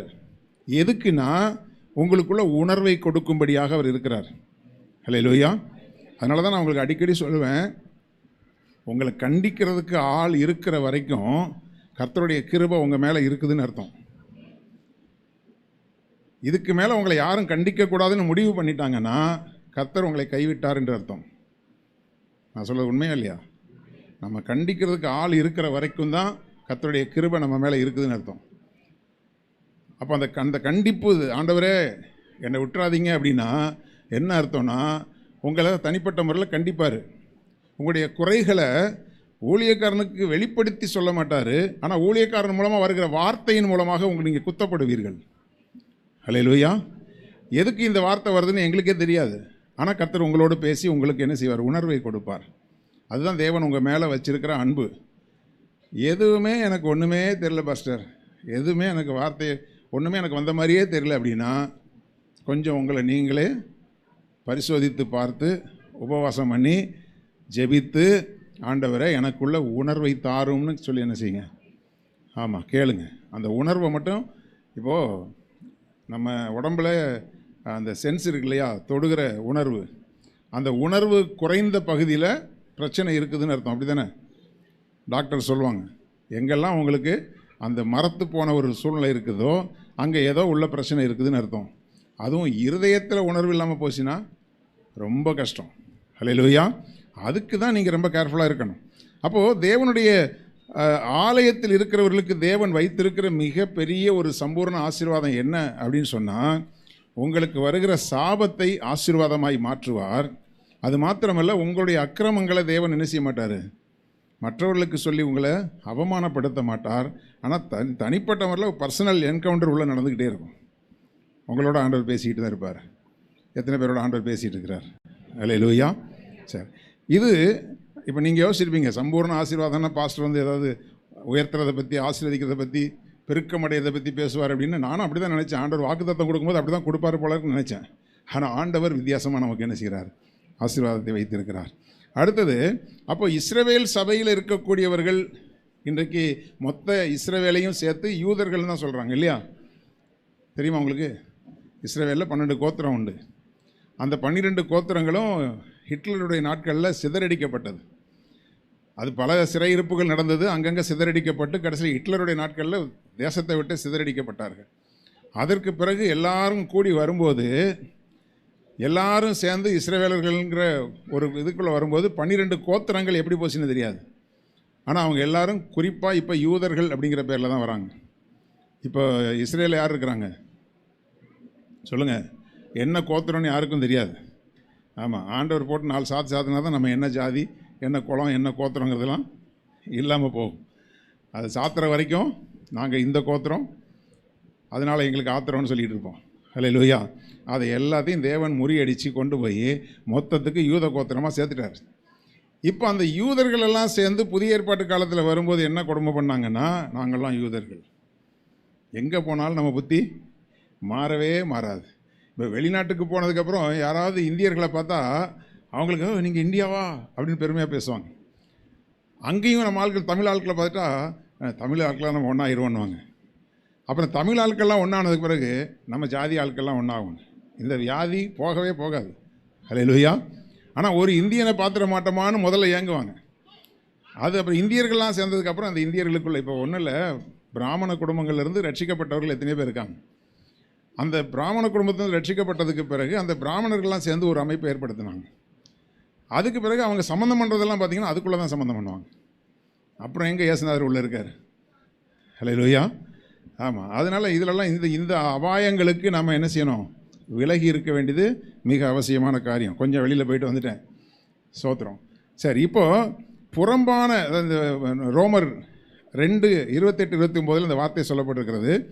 ஆதலால் புறம்பான யூதனானவன் யூதன் அல்ல, புறம்பாக மாம்சத்தில் செய்யப்படும் விருத்த சேதனமும் விருத்த சேதனம் அல்ல, உள்ளத்தில் யூதனானவனே யூதன். ஏன்னா நாம் இன்றைக்கி யூத சபையை பற்றி அல்லது இஸ்ரவேல் சபையை குறித்து தான் நம்ம பார்க்க போகிறோம். அதனால் நீங்கள் யோசிச்சிடக்கூடாது நம்மலாம் இஸ்ரவேலர்கள் இல்லையே என்றால். நாம் எல்லாரும் ஆவிக்குரிய இஸ்ரவேலர்களாக இருக்கிறோம், ஆவிக்குரிய யூதர்களாக இருக்கிறோம். அதனால தான் உள்ளத்தில் யூதனானவன் தான். இப்போ இஸ்ரேலில் இருக்கிறவன்லாம் யூதன் கிடையாது. ஆண்டவர் யூத கோத்திரத்தில் வந்தார், ரட்சிப்புக்குரிய எல்லா காரியத்தையும் அவர் யூதனாக இருந்து தான் அவர் செஞ்சார். ஆனால் செஞ்சது முழு உலகத்துக்குரிய ரட்சிப்பை அவர் செஞ்சார். ஆனால் இன்றைக்கி இருக்கிறவர்கள் இன்றைக்கி யுத்தங்களை விரும்புகிறாங்க, யுத்தங்களை நடப்பித்து கொண்டிருக்கிறாங்க. இப்போது இஸ்ரவேல் பிரதமர் ரட்சிக்கப்பட்டவராக இருந்தால் யுத்தத்தை விரும்புவாரா? சொல்லுங்கள். அவங்க செய்கிறது நியாயமா, இவங்க செய்கிறது, அதில் அந்த அந்த பஞ்சாயத்துக்கெலாம் நான் வரல. ஆனால் ரட்சிக்கப்பட்டவர்களாக இருந்தால் சமாதானத்துக்கு நேராக என்ன செய்வாங்க? நடப்பாங்க.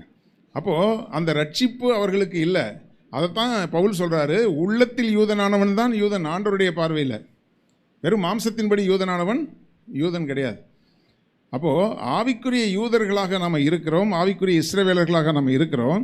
அந்த இஸ்ரவேலருடைய சபைக்கு தேவன் வைத்திருக்கிற அந்த சம்பூர்ண ஆசீர்வாதம் என்ன அப்படின்னு பார்க்கும் பொழுது, என்னாகமம் 23:22 மறுபடியும் வாங்க. என்னாகமம் 23:22 தேவன் அவர்களை எகிப்திலிருந்து புறப்பட பண்ணினார். இப்போ தான் நான் ஒரு ஆர்டராக செய்திக்கு வரேன். அவர்களை என்ன செஞ்சார்? எகிப்திலிருந்து தேவன் புறப்பட பண்ணினார். யாரை? யாரை? அவங்க சித்தப்பாவையா, பெரியப்பாவையா? எங்கேருந்து புறப்பட பண்ணார்? எகிப்திலிருந்து புறப்பட பண்ணார். யாரை? இஸ்ரவேலர்களை. அப்படின்னா இப்போ அன்னைக்கு அவர்கள் இஸ்ரவேலர்கள், இன்றைக்கு உள்ளத்தால் யூதனான நாம் இன்றைக்கு ஆவிக்குரிய இஸ்ரவேலராக இருக்கிறோம். நம்மையும் தேவன் எகிப்திலிருந்து புறப்பட பண்ணினார். எந்த எகிப்திலிருந்து? உங்களுக்கு தெரியும், அதனால தான் நான் கேள்வி கேட்குறேன். எந்த எகிப்திலிருந்து? பாவமாகிய எகிப்திலிருந்து தேவன் புறப்பட பண்ணினார். ஏன்னா இன்றைக்குமே எகிப்து தேசம் ஒரு மல்டி கல்ச்சர், எல்லா கலாச்சாரமும் ஒன்று சேர்ந்துடும். இன்றைக்கி அமெரிக்காவை எடுத்துக்கிட்டிங்கன்னா மல்டி கல்ச்சர். அவங்க எல்லாத்துக்கும் இப்போ பார்த்தீங்கன்னா இங்கே ஒயிட் ஃபீல்டில் போய் பார்த்தீங்கன்னா சாய்பாபா கோயிலுக்கு லைனாக கூட்டம் நிற்கும். எத்தனை பேர் போயிருக்கீங்கன்னு தெரில. நான் கோயிலுக்கு போகல. அங்கே ஒயிட் ஃபீல்டில் நம்ம எங்கள் பாஸ்டருடைய மகள் அவங்க சபை அங்கே வச்சுருக்காங்க. நாங்கள் அந்த ஊழியத்துக்கு போயிருக்கிறோம்.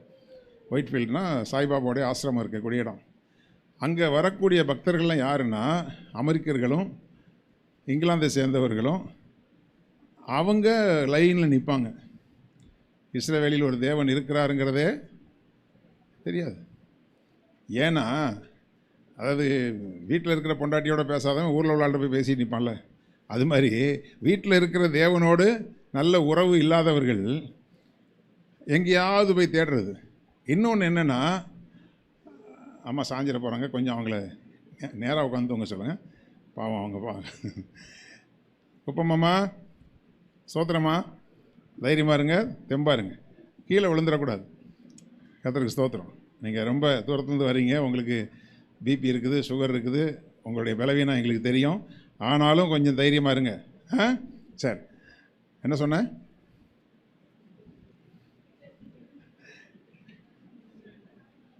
இப்போ நீங்கள் தான் சொல்லணும். டேனி என்னமா சொன்ன? என் வலது பார்சத்து புருஷன் அங்கே இருக்கிறான், ஆனால் எடுத்து கொடுக்க மாட்டேங்கிறான். ஹல்லேலூயா. எகிப்திலிருந்து அவர் புறப்பட பண்ணினார்.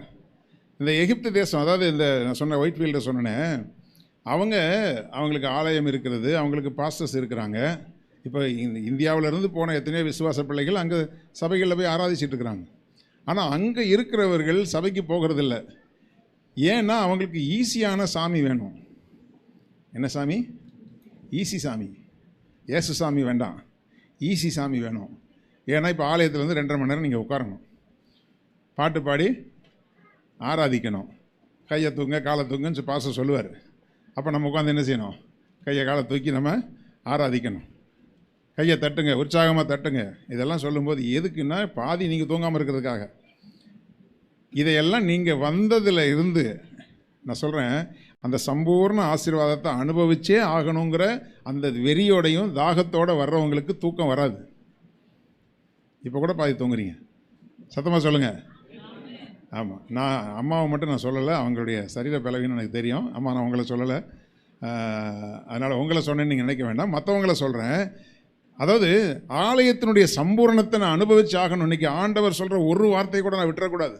ஆராதனையினுடைய ஒரு பகுதியை கூட நான் விட்டுறக்கூடாதுங்கிற வாஞ்சையோடு இருக்கிறவங்களுக்கு ஆராதனை இன்ட்ரெஸ்டிங்காக தான் இருக்கும். ஏதோ சிந்தனையில் இருக்கிறவர்களுக்கு தான் ஆராதனை ஒரு இன்ட்ரெஸ்டிங்காக இருக்காது. அப்போ அந்த சம்பூர்ண ஆசீர்வாதத்தை அனுபவிக்கணும்னா உட்காந்து வசனம் கேட்கணும். இப்போ அவங்களுக்கு ஏன் அந்த ஆசிரமத்துக்கு போய் நிற்கிறாங்க அப்படின்னா, இங்கே போனோமா எதையோ ஒன்று கொடுப்பாங்க, பயபக்தியோட வாங்கினோமா, பூசினோமா, அத்தோடு வெளியே போயிட்டோமா, ஆசீர்வாதத்தை வாங்கிட்ட மாதிரி கணக்கு டாலர் கணக்கில் அள்ளி கொண்டு கொட்டுவாங்க. காசை கொடுத்து ஆசீர்வாதத்தை வாங்கணும்னு நினைக்கிறாங்க. நாங்கள் என்ன சொல்கிறோம், நீங்கள் 50,000 ரூபா தசமபாகம் கொடுத்தாலும் நீங்கள் சரியில்லைன்னா நீங்கள் கொடுக்குற பணத்துக்குரிய ஆசீர்வாதம் வராது அப்படின்னு நாங்கள் சொல்லுவோம். இந்த பாஸ்டருக்கு கொழுப்பை பற்றியா, வாங்குறதையும் வாங்கிக்கிட்டு நல்ல வார்த்தை சொல்ல மாட்டேங்கிறார் அப்படின்னு நீங்கள் சொல்லுவீங்க. உண்மையாக இல்லையாங்க? சொல்லுங்கள். நீங்கள் 50,000 ரூபா கூட தசமபாகம் கொடுங்க, அது வேறு. தசமபாகம் என்பது தேவன் நியமித்திருக்கிற ஒரு பிரமாணம். அது ஆலயத்தினுடைய ஊழியத்தினுடைய டெவலப்மெண்ட்டுக்கும் தேவையான ஒரு காரியம். ஆனால் உங்களை டெவலப் பண்ணி பரலோகத்துக்கு நேரம் நடத்துகிறது உங்களுக்குள்ளே நீங்கள் ஆண்டவரை எந்த அளவுக்கு அனுமதிச்சிருக்கீங்களோ அது மட்டும்தான். உண்மைன்னு சொல்கிறவங்க கையை வைத்து சத்தமாக ஒரு அள்ளியிலே சொல்லுங்கள். பத்தலை ரைட். ஏன்னா இந்த பாஸ்டர் இப்படி வாங்கிக்கிட்டு நமக்கு விரோதமாக பேசுவார். அங்கே கொண்டு போய் ஒரு 500 ரூபாயை கொடுத்தா கூட நல்ல வார்த்தை பேசுகிறார் அந்த ஆள். இந்த சாமி நமக்கு நல்வாக்கு சொல்லுது. அப்படி நல்ல வார்த்தை சொல்கிற ஆளை தேடி ஓடுவாங்க. ஆனால் எங்களை மாதிரி பெந்தகோஸ்தே பாஸ்டர் மாதிரி கொழுப்பு பிடிச்சவங்க யாரும் கிடையாது. காணிக்கையும் வாங்கிட்டு திட்டுவோம். இல்லையா? ஆமாம். ஏன்னா அது எங்களுடைய நோக்கம் அல்ல, உங்களை உருவாக்குவது தான் எங்களுடைய நோக்கம். இல்லையா? அதுதான் தேவனுடைய ஆலயத்தில் உள்ள சம்பூர்ண ஆசீர்வாதம். அப்போ இங்கே தேவன் நம்மை எகிப்திலிருந்து புறப்பட பண்ணார். எகிப்திலிருந்து என்றால் எகிப்து அன்னையிலேருந்து இன்னைக்கு வரைக்கும் அது பலதரப்பட்ட கலாச்சாரங்கள் நிறைந்தது. எகிப்தில் பைபிளுக்கு மட்டும்தான் தடை. சவுதிக்கு போகும்போது ஒரு மகள் அங்கேருந்து ஃபோன் பண்ணி சொன்ன ஒரு காரியம், பாஸ்டர் இங்கே எதுக்குமே தடை இல்லை, பைபிளுக்கு மட்டும்தான் தடை. முன்னாடி இப்போல்லாம் அந்த சூழ்நிலையெல்லாம் மாறிடுச்சுன்னு நான் கேள்விப்பட்டேன். அப்போது பரிசுத்தத்துக்கு மட்டும்தான் தடை, பாவத்துக்கெல்லாம் ஒன்றும் தடையே கிடையாது. அப்போ நம்ம உலக பிரகாரமாக இருக்கும்போது நம்மளை யாரும் எதுவுமே கேட்க முடியாது, நம்ம இஷ்டத்துக்கு வாழ்ந்தோம். அதிலிருந்து தேவன் நம்மை புறப்பட பண்ணினார். இல்லையா? உண்மையாகவே நான் எகிப்திலிருந்து வெளியே வந்துட்டேன் பாஸ்டர்னு சொல்கிறவங்க சத்தம் ஒரு அலையிலேயே சொல்லுங்கள்.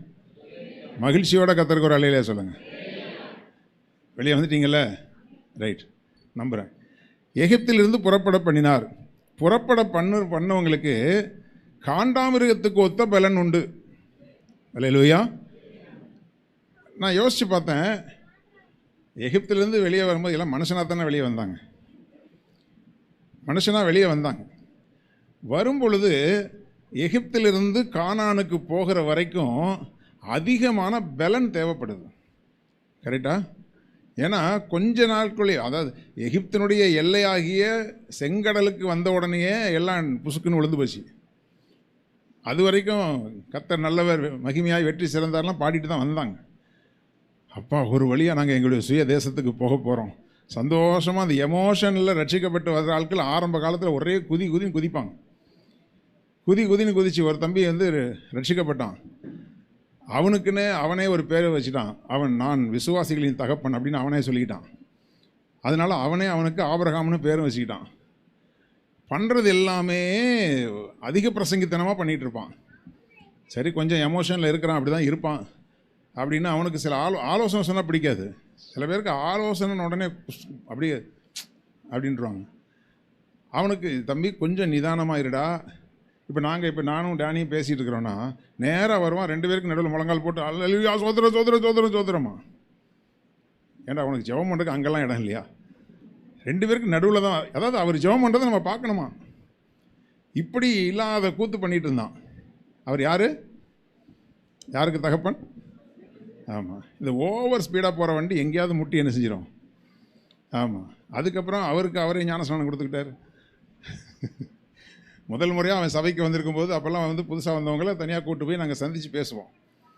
அப்போ அவன்கிட்ட போய் நான் தான் மாட்டினேன். அவன்கிட்ட வந்த அன்னைக்கே முதல் முறையாக சபைக்கு வரும்போது ஒயிட் அண்ட் ஒயிட் போட்டு வந்தான். சரி, வரும்போது ரட்சிக்கப்படும் போது எல்லோரும் எகிப்திலேருந்து வந்தாங்க, இவன் மட்டும் பரலோகத்துலேருந்து வந்திருக்கான். சரியா? வந்து நின்று அவன்கிட்ட ஆண்டவரை பற்றி பேசும்போது ஏசு தான்ப்பா உண்மையான தெய்வம். ஆமாம் பாஸ்டர், ஏசு தான் உண்மையான தெய்வம். அவர் நம்மை ரட்சிக்கும்படியாக இந்த பூமிக்கு வந்தார். அவர் தான் ரட்சிக்கும்படியாக வந்தார், வேறு யார் வந்தாங்க? ஏன்னா என்ன பேச விட்றா சாமி, அல்லேலூயா. இப்படி வந்து பேச விடாமல் பேசி கடைசியில் பயங்கர எமோஷனில் வந்தவன் கொஞ்ச நாள் கழித்து காணாமல் போயிட்டான். அதுக்கு பிறகு பார்த்தா அவன் வேறு இடத்துல போய் வேற ஒரு பேரை மாற்றிக்கிட்டு அங்கே இருக்கிறான்னு கேள்விப்பட்டேன். வச்சா அப்போது எகிப்திலிருந்து புறப்பட்டு கானான் வரைக்கும் போய் சேர்றதுக்கு சாதாரண பலன் நமக்கு போதாது. அல்லேலூயா. சாதா பலத்திலலாம் நீங்கள் போக முடியாது. ஏன் நம்ம தேவ பிள்ளைகள் ரட்சிக்கப்பட்டவங்க ஆண்டவரோடு ஐக்கியப்பட்டிருக்கணும், ஜெபம் பண்ணணும், அவருடைய அபிஷேகத்தை பெற்றுக்கொள்ளணும், அவருடைய பலத்தின் மேல் பலன் நம்ம பெற்றுக்கொள்ளணும் அப்படின்னு சொன்னால் உலக பிரகாரமான பலத்தில் ஆவிக்குரிய வாழ்க்கையை நம்மளால் நடத்த முடியாது.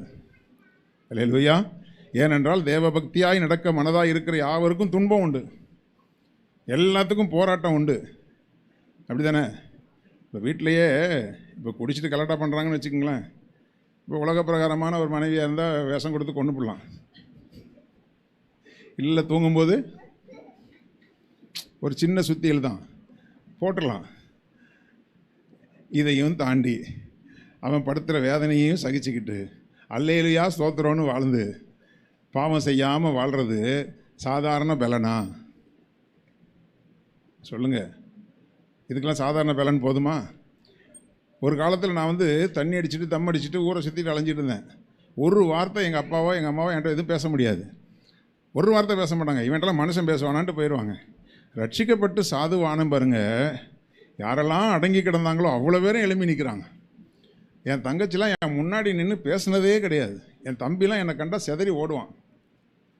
ஆனால் ரட்சிக்கப்பட்டான், இவன் சிக்கிட்டான்டா சின்ன தம்பின்ற மாதிரி அப்படியே எதிர்த்த மாதிரி நின்று மூஞ்சிக்கு நேராக கையை வச்சுட்டு பேசுவாங்க.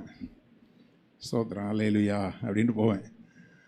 அப்போது இதுக்கு பலன் வேணுமா, அடிக்கிறதுக்கு பலன் வேணுமா? அடிக்கிறதுக்கு பலன் வேணுமா, அடக்கிறதுக்கு பலன் வேணுமா? அடக்கிறதுக்கு தான் பலன் ஜாஸ்தி வேணும். அல்லேலூயா. ஒரே இழுப்பு வச்சோன்னா முடிஞ்சு போச்சு. அதுக்கு பிறகு நம்மக்கிட்ட வரப்போகிறாங்க. அதையெல்லாம், அதாவது தன் ஆவியை அடக்குகிறது ஒரு மனுஷனுக்கு எவ்வளோ கஷ்டம் தெரியுமா? அல்லேலூயா. அதாவது நம்ம அடிக்க முடியாத ஆள் நம்மகிட்ட வம்பு பண்ணிட்டா அது வேறு விஷயம், அவன் நம்மளோட பலசாலி அப்படிங்கிறதெல்லாம் வேறு. ஆனால் 2 சாத்து சாத்துனா அத்தோட சாஞ்சிருவான்னு நமக்கு தெரியும். ஆனால் நம்மளால் என்ன செய்ய முடியாது, சாத்த முடியாது. அப்போ இதுக்கு என்ன பலன் வேணும்? அல்லேலூயா. இது வெளியே உள்ள ஆளை அடக்கிறதுக்கு இல்லை, இங்கே உள்ளே இருக்கிற ஆளை அடக்கிறதுக்கு காண்டாமிருகத்துக்கு ஒத்த பலன் தேவைப்படுது. நான் தான் யோசித்தேன், எகிப்திலிருந்து கிளம்பும்போது அப்படிலாம் யாருக்கும் அப்படி பலத்தை ஆண்டவர் கொடுக்கலேன்னு பார்த்தா இது உள்ளான ஒரு பலன். நீங்கள் ரட்சிக்கப்பட்டு பாவத்தை விட்டு வர்றீங்கன்னா நீங்கள் பூமியில் தாக்கு பிடிக்கிறதுக்கு உங்களுக்கு காண்டாமிருகத்துக்கு ஒத்த பலன் நமக்கு தேவைப்படுது. அந்த பலன் அவர்களுக்கு உண்டு. அப்படி அந்த பலன் இருக்கிற அந்த, அதாவது என்னெல்லாம் கொடுக்குறாரு ஆலயத்தினுடைய சம்பூர்ணத்தில். எகிப்திலேருந்து வெளியே வந்து எங்கே வந்துட்டீங்க? திருச்சபைக்குள்ளே வந்துட்டீங்க, ஆலயத்துக்குள்ளே வந்துட்டீங்க. இங்கே இருக்கிற சம்பூர்ண ஆசீர்வாதத்தில் மிக முக்கியமான ஒரு காரியம் என்ன அப்படின்னு பார்த்தீங்கன்னா, முதல்ல சொன்னது போல் சாபத்தை ஆசீர்வாதமாக மாற்றிடுவார். அடுத்தது, நீங்கள் எகிப்திலிருந்து வந்தது உண்மையானால், பாவத்தை விட்டு வந்திருக்கிறது உண்மையானால் காண்டாமிருகத்துக்கு ஒத்த பலனை கர்த்தர் கொடுக்குறாரு. அடுத்தது, யாக்கோபுக்கு விரோதமான மந்திரவாதம் இல்லை. இந்த சபையிலே அல்லேலூயா என்கிற சத்தம் இல்லை. ஏங்க, ஓ யாக்கோபுக்கா பாஸ்டர், அப்போ எங்களுக்கு இல்லையாங்கிற மாதிரி நீங்கள் உட்காந்துட்டு இருக்கிறீங்க. யாக்கோபுக்கு விரோதமான மந்திரவாதம் இல்லை. அல்லேலூயா. இஸ்ரவேலுக்கு விரோதமான குறி சொல்லுதலும் இல்லை. அங்கே போய் குறி பார்த்துட்டாங்க, இங்கே போய் குறி செஞ்சுட்டாங்க. அதெல்லாம் இந்த குறி ஒன்றுமே தேவ பிள்ளைகளுடைய குடும்பத்துக்கு செல்லுபடி ஆகாது. அல்லேலூயா. என்ன மந்திரவாதம் பண்ணட்டும். எனக்கு விரோதமாக ஒருத்தர் பண்ணார். அதுக்கு யார் உடந்தைன்னா எங்கள் தகப்பனார் உடந்தை. எதுக்குன்னா, நான் விசுவாசத்தை விட்டு வந்துடணும்னு சொல்லிட்டு. அல்லேலூயா. ஒரு நாள் இரவில் கர்த்தர் எனக்கு அதை பிரத்யட்சமாக வெளிப்படுத்தினார். இதை யார் பண்ணாங்கன்னு ஆண்டவர்கிட்ட கேட்கும்போது ஆண்டவர் பிரத்யட்சமாக எங்களுடைய ஹவுஸ் ஓனரும் எங்கள் ஹவுஸ் ஓனரும் சேர்ந்து போய் ஒரு காரியத்தை பண்ணியிருக்காங்க. கர்த்தர் தெளிவாக வெளிப்படுத்தினார். அன்றைக்கி நைட்டே உட்காந்து ஜெபம் பண்ணேன். என் நிமித்தமாக எங்கள் அப்பாவை உயிரோடு வச்சுட்டாரு. ஆனால் ஹவுஸ் ஓனருக்கு தேவையில்லாத வேலை தானே. நீ வாடகை வாங்கினியா, அதோட வேலையை பார்த்துட்டு என்ன செய்யணும், போகணும். அவங்க குடும்பத்தில் எல்லாம் தாறுமாறாச்சு. சீக்கிரத்தில் அவரும் மண்டையை போட்டார். அவர் குடும்பத்துலேயும் பயங்கரமான இழப்புகள். சும்மா இருக்கிறவனை என்ன செய்யக்கூடாது? அல்லேலூயா. நான் ஏதாவது பண்ணனா அவங்களுக்கு விரோதமா? கர்த்தருடைய பிள்ளைகள், கர்த்தரை நேசிக்கிற பிள்ளைகளுக்கு விரோதமாய் இங்கேயும் இந்த சபைக்கு வந்ததுக்கு பிறகும் நிறைய காரியங்களை கர்த்தர் எனக்கு வெளிப்படுத்தி இருக்கிறார். இருக்க விடாமல் பண்ணுறதுக்கு எவ்வளோ காரியங்களை பண்ணியிருக்கிறார். அவங்கள இருக்க விடாமல் கர்த்தர் பண்ணார். அல்லேலூயா. ஆமாம், உங்கள் வாழ்க்கையிலும் பார்த்துருப்பீங்க. உங்களை இருக்கவே விடக்கூடாது, இந்த இந்த பகுதியிலே இருக்கக்கூடாது, ஏரியாவிலே இருக்கக்கூடாதுன்னு எவ்வளவோ காரியங்களை பண்ணியிருப்பாங்க. இப்போ அவங்க இல்லாமல் போயிட்டாங்க. அல்லேலூயா. யாக்கோபுக்கு விரோதமான மந்திரவாதம், எனக்கு அந்த வார்த்தையை பார்த்தா இல்லைன்றார் ஆண்டவர். அவங்க சொன்னாங்க, இல்லையே நாங்கள் பண்ணமே. ஆண்டவர் சொல்ல, இல்லையே நீ பண்ணவே இல்லையே அப்படிங்கிறார் ஆண்டவர். அல்லேலூயா. நீ பண்ணது பண்ண கணக்குலையே இல்லை. அது யாருக்கு பண்ணதுன்னா உனக்கு நீயே பண்ணிக்கிட்டது. அல்லேலூயா.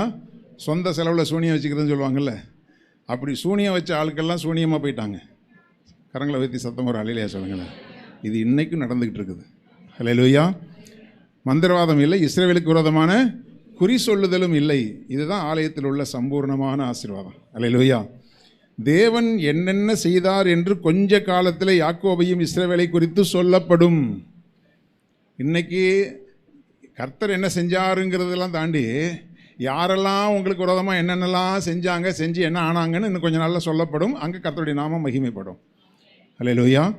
இதுதான் தேவன் சபையில் வைத்திருக்கிறதான ஒரு பெரிய சம்பூர்ண ஆசீர்வாதம். பாஸ்டர் பீட்டர் அவர்களுடைய அவருக்கு திருமணமாச்சு. திருமணமானது ஒரு வித்தியாசமான ஒரு திருமணம். அது எப்படின்னா, அவருக்கு பொண்ணு பார்க்குறதுக்காக போயிருந்தாங்க. கன்னியாகுமரி மாவட்டத்தில் மேக்கன்னு சொல்லுவாங்க. அது என்னது, மார்த்தாண்டத்துலேருந்து உள்ளே போகணும், கொஞ்சம் ரிமோட் ஏரியா. அந்த ஏரியாவுக்கு நாங்கள் போயிருக்கிறோம். பாஸ்டர் பீட்டர் கல்யாணத்துக்கு போயிட்டு நிறைய அந்த யூக்கலிப்டஸ் மரம் நிறையா இருக்கும். அந்த வெயில் காலத்தில் பயங்கர சலசலப்பு இருக்கும். எங்கள் கூட வந்த ஒரு தம்பி சுற்றி பார்க்க போகிறேன்னு சொல்லி போயிட்டு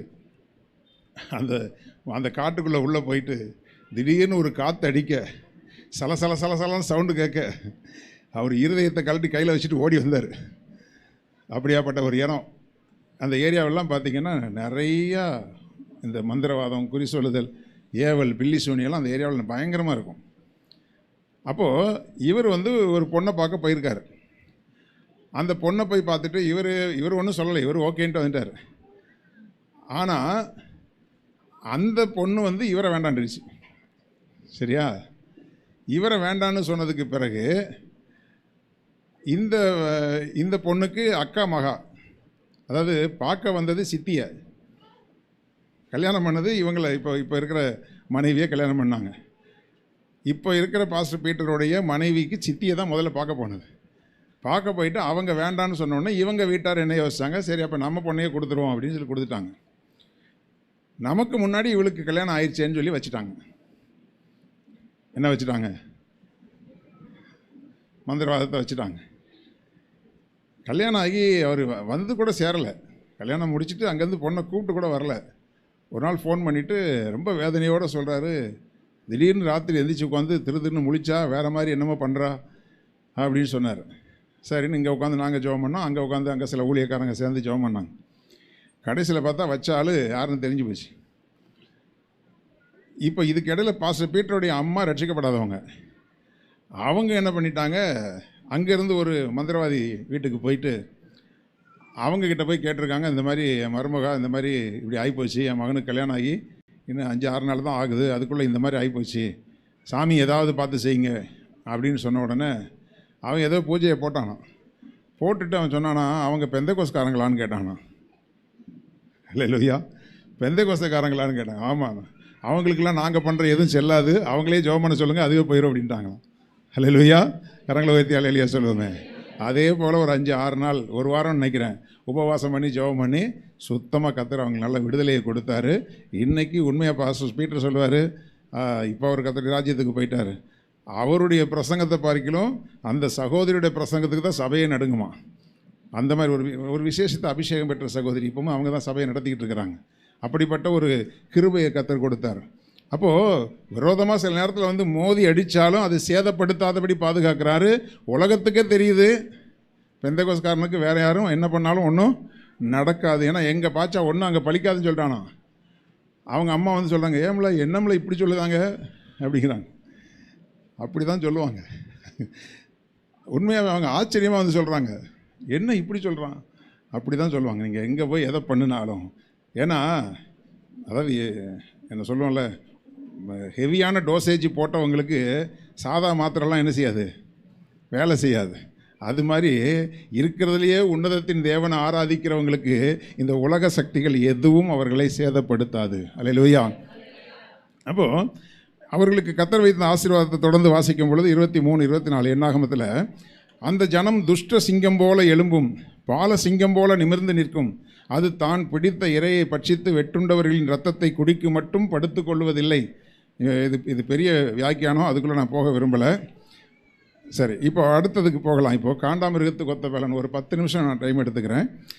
காண்டாமிருகத்துக்கு ஒத்த பலனை குறித்து வேதத்தில் சொல்லப்பட்டிருக்கிற ஒரு வேத பகுதிக்கு வருவோம்.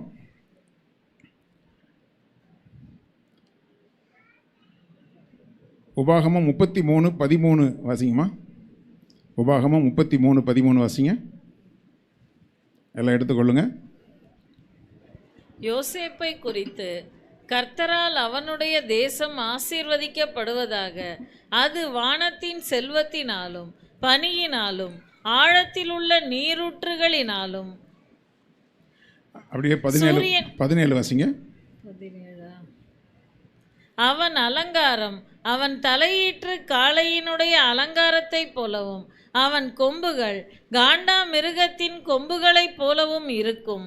அவைகளாலே ஜனங்களை ஏகமாய் தேசத்தின் கடையாந்திரங்கள் மட்டும் முட்டி துரத்துவான். போதும்.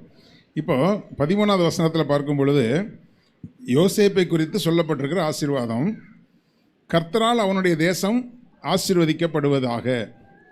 இந்த வார்த்தையை நீங்கள் பார்க்கும்போது யோசேப்புடைய தேசம் என்ன? ஒன் வேர்ட் ஆன்சர் தான். யோசேப்புடைய தேசம் எது? கானான் தேசமா? யோசேப்பு கானான்ல இருந்தான். யோசேப்புக்குரிய தேசமாக இருந்தது எது? எகிப்து தான். அல்லேலூயா. எகிப்தில் அவன் இருக்கும் மட்டும் அந்த தேசம் அவனுடைய தேசமாக தான் இருந்துச்சு. அல்லேலூயா. அதுக்கு முன்னாடி வரைக்கும் அது பார்வோனுடைய தேசம். எகிப்துக்குள்ளே என்னைக்கு இவன் அதிபதியாக போனானோ அன்னையிலிருந்து அவனுடைய தேசம் எது தான்? எகிப்து தான். அப்போது அவனுடைய தேசமாக தேவன் அவனுக்கு கொடுத்துருந்தார். ஏன்னா அவனுடைய வார்த்தை இல்லாமல் கையையும் காலையும் என்ன செய்ய முடியாது, ஆட்ட முடியாது. டோட்டல் கண்ட்ரோலை அவன் கையில் கொடுத்தாச்சு. இப்போ அது யாருடைய தேசம் சொல்லுங்கள்? எப்போவுமே நம்ம இருக்கிற இடத்துக்கு நம் மூலமாய் தேவன் கொடுக்குற ஆசீர்வாதத்தை நம்ம வெளிப்படுத்தணும். யோசேப்பு நிமித்தமாக தான் கர்த்தர் என்ன செஞ்சார்? போத்திபாருடைய வீட்டை ஆசீர்வதிச்சார். யோசேப்பு நிமித்தமாக தான் ஒருத்தனுக்கு நியாய தீர்ப்பும் ஒருத்தனுக்கு பதவியும் கிடைச்சிது. அந்த பதவி மூலமாக தான் அந்த யோசேப்புக்குள்ளே இருந்த தேவனுடைய வல்லமை நிமித்தமாக தான் எகிப்துக்கு அதிபதியாக அவன் மாறி போனான். இப்போது எகிப்துக்கு அதிபதியாக மாறி இப்போ வந்து அவனுடைய தேசமாக இருந்தபடினால அவனுடைய தேசம் ஆசீர்வதிக்கப்படுவதாக, அது வானத்தின் செல்வத்தினாலும் பனியினாலும் ஆழத்தில் உள்ள நீரூற்றுகளினாலும் அப்படியே போகுது. இப்போது நீங்கள் சொன்ன மாதிரி யோசேப்புடைய தேசம் வந்து கானானாக இருந்தால், கானான்லேருந்து ஏன் பஞ்சத்துக்கு இங்கே வந்தாங்க? அங்கே இந்த ஆசீர்வாதம் எதுவுமே அங்கே இல்லை. வானத்தின் செல்வமும் பனியினால் ஆழத்தில் உண்டான நீரூற்றுகளும் அங்கே இல்லை. யோசேப்பு எங்கே இருந்தானோ அது ஆசீர்வாத பூமி. அல்லேலூயா. நான் உங்களுக்கு சொல்கிறேன் பாஸ்டர், இந்த இடத்துல இது ஒரு மாதிரி இருக்குது பாஸ்டர், அதனால் இடத்த மாற்றிடலாமான்னு பார்க்குறேன். நீங்கள் இருக்கிற இடம்தான் உங்கள் தேசம். இருக்கிற இடத்த உங்கள் நிமித்தமாக அதை ஆசீர்வாதமாக மாற்றணும். அல்லேலூயா. பாஸ்டர் வச்சுட்டாங்க பாஸ்டர், இடத்த காலி பண்ணிடலாமா பாஸ்டர்? வச்சவன் தான் இடத்த காலி பண்ணணுமே தவிர நீங்கள் என்ன செய்யக்கூடாது, காலி பண்ணக்கூடாது. அல்லேலூயா. ஆமாம், எங்களுக்கு நாங்கள் ஏற்கனவே சொல்லியிருக்கிறோம், ஒரு வீட்டில் 9 வருஷம் ஒரு வீட்டில் வாடகைக்கு இருந்தோம். 9 வருஷம் ஒரு வீட்டில் வாடகைக்கு இருக்கும்போது எங்களுக்கு ஒருத்தன் கொடுத்த டார்ச்சர் கொஞ்சம் நஞ்சம் கிடையாது. நான் பல முறை சொல்லியிருக்கனால நான் சுருக்கமாக சொல்கிறேன். கடைசியில் கர்த்தர் அப்படியே பொறுமையாக பார்த்துட்டே இருந்தார். அது வரைக்கும் அவங்க கை மேலோங்கி நின்றது போல் இருந்துச்சு. நாங்கள் கர்த்தருடைய நாமத்தில் ஸ்தோத்திரம் பண்ணிவிட்டு அப்படியே விட்டுட்டோம். ஒரு நாள்லாம் உச்சகட்டத்துக்கு போய் சாத்திடலாமான்ற அளவுக்கு பண்ணிட்டான். ஆனாலும் கர்த்தர் காண்டாமிருகத்துக்கு ஒத்த பலனை கொடுத்து கண்ட்ரோல் பண்ண வச்சார். அதுக்கு பிறகு ஆண்டவர் அவருடைய ஆட்டத்தை அங்கே ஆரம்பித்தார். அவ்வளோதான். அந்த குடும்பம் சின்ன பின்னமாக சிதறி ஓடி போய் வீட்டில் இருக்கிற ஒரே ஆண்மகன், அவன் தான் சம்பாதிக்கிற மகன், அவனுக்கு பேய் பிடிச்சிச்சு. ஊரில் உள்ள கோடாங்கியெல்லாம் கொண்டு வந்து என்னென்னமோ பண்ணி பார்த்தாங்க. அந்த பேய் போகிற மாதிரி இல்லை. ஏனென்றால் அது தேவனால் விடப்பட்ட பொல்லாத ஆவி. சவுலுக்குள்ளே போச்சு பார்த்தீங்களா, அந்த ஆவி. அவனை போட்டு அலக்கழிச்சு அதுக்கு பிறகு அவனும் ஒரு 30 வயசு இருக்கும், 32 வயசு தான் இருக்கும். அதுக்குள்ளே அவன் செத்து போய் 2 சின்ன குழந்தைங்க, அந்த குழந்தைங்களை விட்டுட்டு அந்த பெண் வந்து விதவையாக இருந்த அந்த விதவை கோலத்தை பார்க்க வேண்டிய சூழ்நிலை வந்துச்சு. ரொம்ப எனக்கு வேதனையாக இருந்துச்சு. ஏன் இப்படி யாருன்னு தெரியாமல் ஏன் விளையாடுறீங்க? அல்லேலூயா. அந்த பொண்ணே சொன்ன ஒரு காரியம், அண்ணா உங்களுக்கு விரோதமாக எங்கள் குடும்பம் பண்ணது இன்றைக்கி எனக்கு தான் அது வந்து விடிஞ்சிருக்குது அப்படின்னு அந்த பொண்ணு, அதாவது எதிர்பாராமல் வழியில் பார்க்கும்போது அந்த பிள்ளை ஏமா இங்கே போயிட்டுருக்குற அப்படின்னு கேட்கும்போது சொல்லிச்சு, நான் விதவை பணம் வாங்க போகிறேன். கடைசியில் அந்த கிழவனும் செத்து போனான். குடும்பமே ஒன்றும் இல்லாமல் போய், அப்போது இதில் என்ன இருக்குன்னா, நமக்கு விரோதமாக அவங்க செய்யும்போது நாம் எல்லாம் ஆண்டவரே சோத்திரம் சோத்திரம் சோத்திரம் நம்ம இருக்கிறோம். அவங்களுக்கு நம்ம பார்த்தா கோலை போல் இருக்கலாம், ஆனால் நமக்குள் இருப்பது காண்டாமிருகத்துக்கு ஒத்த பலன்னு அவங்களுக்கு தெரியாது. அல்லேலூயா. ஆமாம். அப்போ காண்டாமிருகத்தை யாராவது முட்டி தள்ள முடியுமா? காண்டாமிருகத்தை முட்டி தள்ள முடியாது. காண்டாமிருகம்தான் முட்டி தள்ளக்கூடியதாக இருக்கும். நமக்குள்ளே இருக்கிற விசுவாசம்தான் நம்ம முட்டி தள்ளணும்னு நினைக்கிறவங்களெல்லாம் முட்டி தள்ளும். அல்லேலூயா. அப்போது அப்படிப்பட்ட ஒரு ஆசீர்வாதத்தை தேவன் நமக்கு வைத்திருக்கிறார். இப்போது அவன் அலங்காரம் தலையீற்று காளையினுடைய அலங்காரத்தை போலவும் அவன் கொம்புகள் காண்டாமிருகத்தின் கொம்புகளைப் போலவும் இருக்கும். இது அப்படியே கொஞ்சம் தியானித்து பார்த்தா, தலையீற்று காளை என்றால் அது என்ன சொல்கிறது, ஃபஸ்ட் பார்ன் புல், முதல்ல பிறந்த காளை, முதல்ல பிறந்ததான் தலையீற்று காளைன்னு சொல்கிறது. தலையீற்று காளை யாருக்கு சொந்தமானது? கர்த்தருக்கு சொந்தமானது. அப்போ கர்த்தருக்காக பிரதிஷ்டை பண்ணப்பட்ட ஒரு வாழ்க்கை தான் யோசேப்பு. யார் தலைப்புள்ள? என்ன பாச கேள்வியாக கேட்குறீங்க? நாங்களே பைபிள் படித்து 15 வருஷம் ஆச்சுங்கிறீங்களா? யாக்கோபுடைய தலையீற்று யார்? ரூபன். ரூபனுடைய சேஷ்டபுத்திர பாகம் யாருக்கு போச்சு? யோசேப்புக்கு போச்சா? இப்போ தலையீற்று காளையினுடைய அலங்காரம் யாருக்கு வந்துச்சு? புரியுதா? தலையீற்று அவனுக்கு போக வேண்டிய சேஷ்டபுத்திர பாகம், அவன் அதுக்குரிய தகுதியை இழந்து போனபடினாலே யோசேப்போட சந்ததிக்கு தான் அது வந்துச்சு. அப்போ தலையீற்று காளையினுடைய அலங்காரம், அவனுடைய அலங்காரம் தலையீற்று காளையினுடைய அலங்காரம்னா ஒரு தலைப்பிள்ளைக்கு என்ன ஒரு அலங்காரமாக கொடுக்கப்படக்கூடிய ஆஸ்தி அந்தஸ்துகளோ அது யோசேப்புடைய சந்ததிக்கு அது வந்தது. தலையீற்று காளையினுடைய அலங்காரம் அப்படின்னா என்ன அர்த்தம்? பார்க்குறதுக்கு தலையீற்று காளை, ஆனால் கொடுக்கப்பட்டிருக்கிற கொம்பு என்ன கொம்பு சொல்லுங்கள்? உங்கள் வீட்டில் ஒரு மாடு வந்து குட்டி போடுது, பிறக்கும்போது காண்டாமிருகமாக பிறக்குதுன்னு வச்சுக்கோங்க. எப்படி இருக்கும்? குட்டி போட்டது பசுமாடு, பிறந்து வந்தது காண்டாமிருகம்னா எப்படி இருக்குமோ அதுபோல் பார்க்குறதுக்கு அலங்காரம் என்னமோ அது தலையீற்று காளையினுடைய அலங்காரம் தான். பார்க்குறதுக்கு என்னமோ ஒரு சாதாரண ஒரு ஏழை விசுவாசி தான், ஆனால் அவர்களுக்குள் இருக்கிற பலன் எப்படிப்பட்டதுன்னு சொன்னால் காண்டாமிருகத்தினுடைய கொம்பு. அப்போ அப்படிப்பட்டதான அந்த காரியத்தை கொடுத்து பார்க்கும்போது, இப்போ அந்த காளையினுடைய கொம்பு அல்ல, காண்டாமிருகத்தின் கொம்பு அவனுக்கு கொடுக்கப்பட்டிருக்கிறது. ரூபனுடைய அலங்காரம் யோசேப்புக்கு கிடைத்தது. ரூபன் முட்டி தள்ள முடியாததை யோசேப்பு முட்டி தள்ளினான். எப்படின்னா, ரூபன் ஒரு காரியத்தில் விழுந்து போனான், அதே காரியத்தில் விழுந்து போகிறதுக்கு யோசேப்புக்கு ஒரு வாய்ப்பு வந்தது. அவனை முட்டி தள்ளின ஒரு காரியத்தை யோசேப்பு முட்டி தள்ளினான். நடந்ததா இல்லையா? புரிஞ்சுதா? என் பேரனுக்கு தான் புரிஞ்சிருக்கு. சொல்லுமா, நான் என்ன சொன்னேன்னு சொல்லு. தெரியலையா? தாத்தா இதுக்கு மேலே கேட்டனா நாங்கள் உங்களை முட்டி தள்ளிடுவேங்கிறாம. அல்லேலூயா. அதாவது ரூபன் ஒரு காரியத்தில் விழுந்து போனது நிமித்தமாக தான் அவனுக்கு போக வேண்டிய ஆசீர்வாதம் யோசேப்புக்கு வந்தது. யோசேப்புக்கு வந்து அதே போல் ஒரு சோதனை வந்த பொழுது அவன் அதை முட்டி தள்ளி ஜெயிச்சான். அல்லேலூயா. அப்போ எதுக்கு காண்டாமிருகத்தின் பலன் என்று சொன்னால், இந்த உலகத்தின் பாவங்களை ஜெயிப்பதற்கு தேவன் கொடுக்கிற ஒரு பலன் அது. இப்போது அதாவது ஒரு காலத்தில் நான் வந்து ஒரு செயின் ஸ்மோக்கர், எப்போவுமே ஸ்மோக் பண்ணிகிட்டே இருப்பேன். பாக்கெட்டில் எப்போவுமே சிகரெட் பாக்கெட் இருந்துகிட்டே இருக்கும். நான் பிரபு சாலமோன் எல்லாமே ஒரே கேட்டகரி தான், அப்படி இருப்போம். ரட்சிக்கப்பட்டதுக்கு பிறகு அவைகளெல்லாம் போயிடுச்சு. ஒரு நாள் என்னுடைய ரொம்ப க்ளோஸ் ஃப்ரெண்டு, அவன் தான் சென்னையில் வந்து எனக்கு ஃபஸ்ட்டு க்ளோஸ் ஃப்ரெண்டு ரமேஷ்னு சொல்லிட்டு, அவனும் நானும் உட்காந்தோன்னா அப்படியே தூபஸ்தம்பம் எழும்பிக்கிட்டே இருக்கும். ஆனால் ஒரு நாள் உட்காந்து நான் அவன்கிட்ட பேசிகிட்டு இருக்கும்போது அவன் எடுத்து வைக்கிறான். டேய் எடுறாங்கிறான். ஏய் அதெல்லாம் விட்டு எவ்வளோ நாள் ஆச்சு, விடுறாங்கிறேன். அவன் எடுறாங்கிறான். ஆனால் அவன் சொல்கிறான், ஜீவா நீயாடா இப்படி இருக்கிற, எப்படிடா இதை விட்ட, என்னால் முடியலையே, உன்னால் எப்படி முடிஞ்சுது, நீ எகிப்திலேருந்து வெளியே வா. இல்லையா? எகிப்திலேருந்து வெளியே வந்தால் காண்டாமிருகத்துக்கு ஒத்த பலன். அந்த காண்டாமிருகத்துக்கு ஒத்த பலன் இருந்த சில பேர் சொல்லுவாங்க, எனக்கு குடியை விடவே முடியலை, இப்போல்லாம் நான் குடிக்கிறது இல்லை பாஸ்டர். எத்தனை நாள்? அடுத்த கேள்வி அதுதான், எத்தனை நாள்? நீ ஓம் பலத்தில் நின்னா ஒரு வாரம் ஒரு மாதம்தான். ஆனால் எகிப்தை விட்டு வெளியில் வந்து பாரு, உனக்கு காண்டாமிருகத்துக்கு ஒத்த பலனை கத்தர் கொடுப்பார்.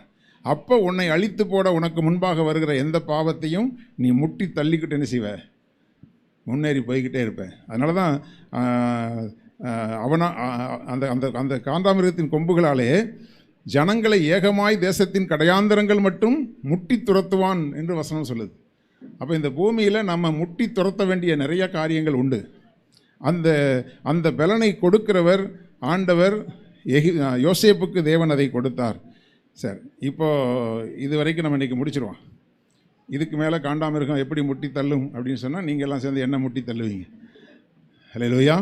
சரி, இந்த காண்டாமிருகத்தினுடைய குணாதிசயங்கள் என்ன அப்படிங்கிறத அடுத்த ஆராதனையில் கர்த்தருக்கு சித்தமானால் இதே பிரசங்கத்தை பண்ணும்படி தேவன் அனுமதித்தால் நாம் அதை குறித்து தியானிப்போம். இல்லை என்றால் வேறு ஒரு சூழ்நிலையில் கர்த்தர் நமக்கு கொடுப்பார்.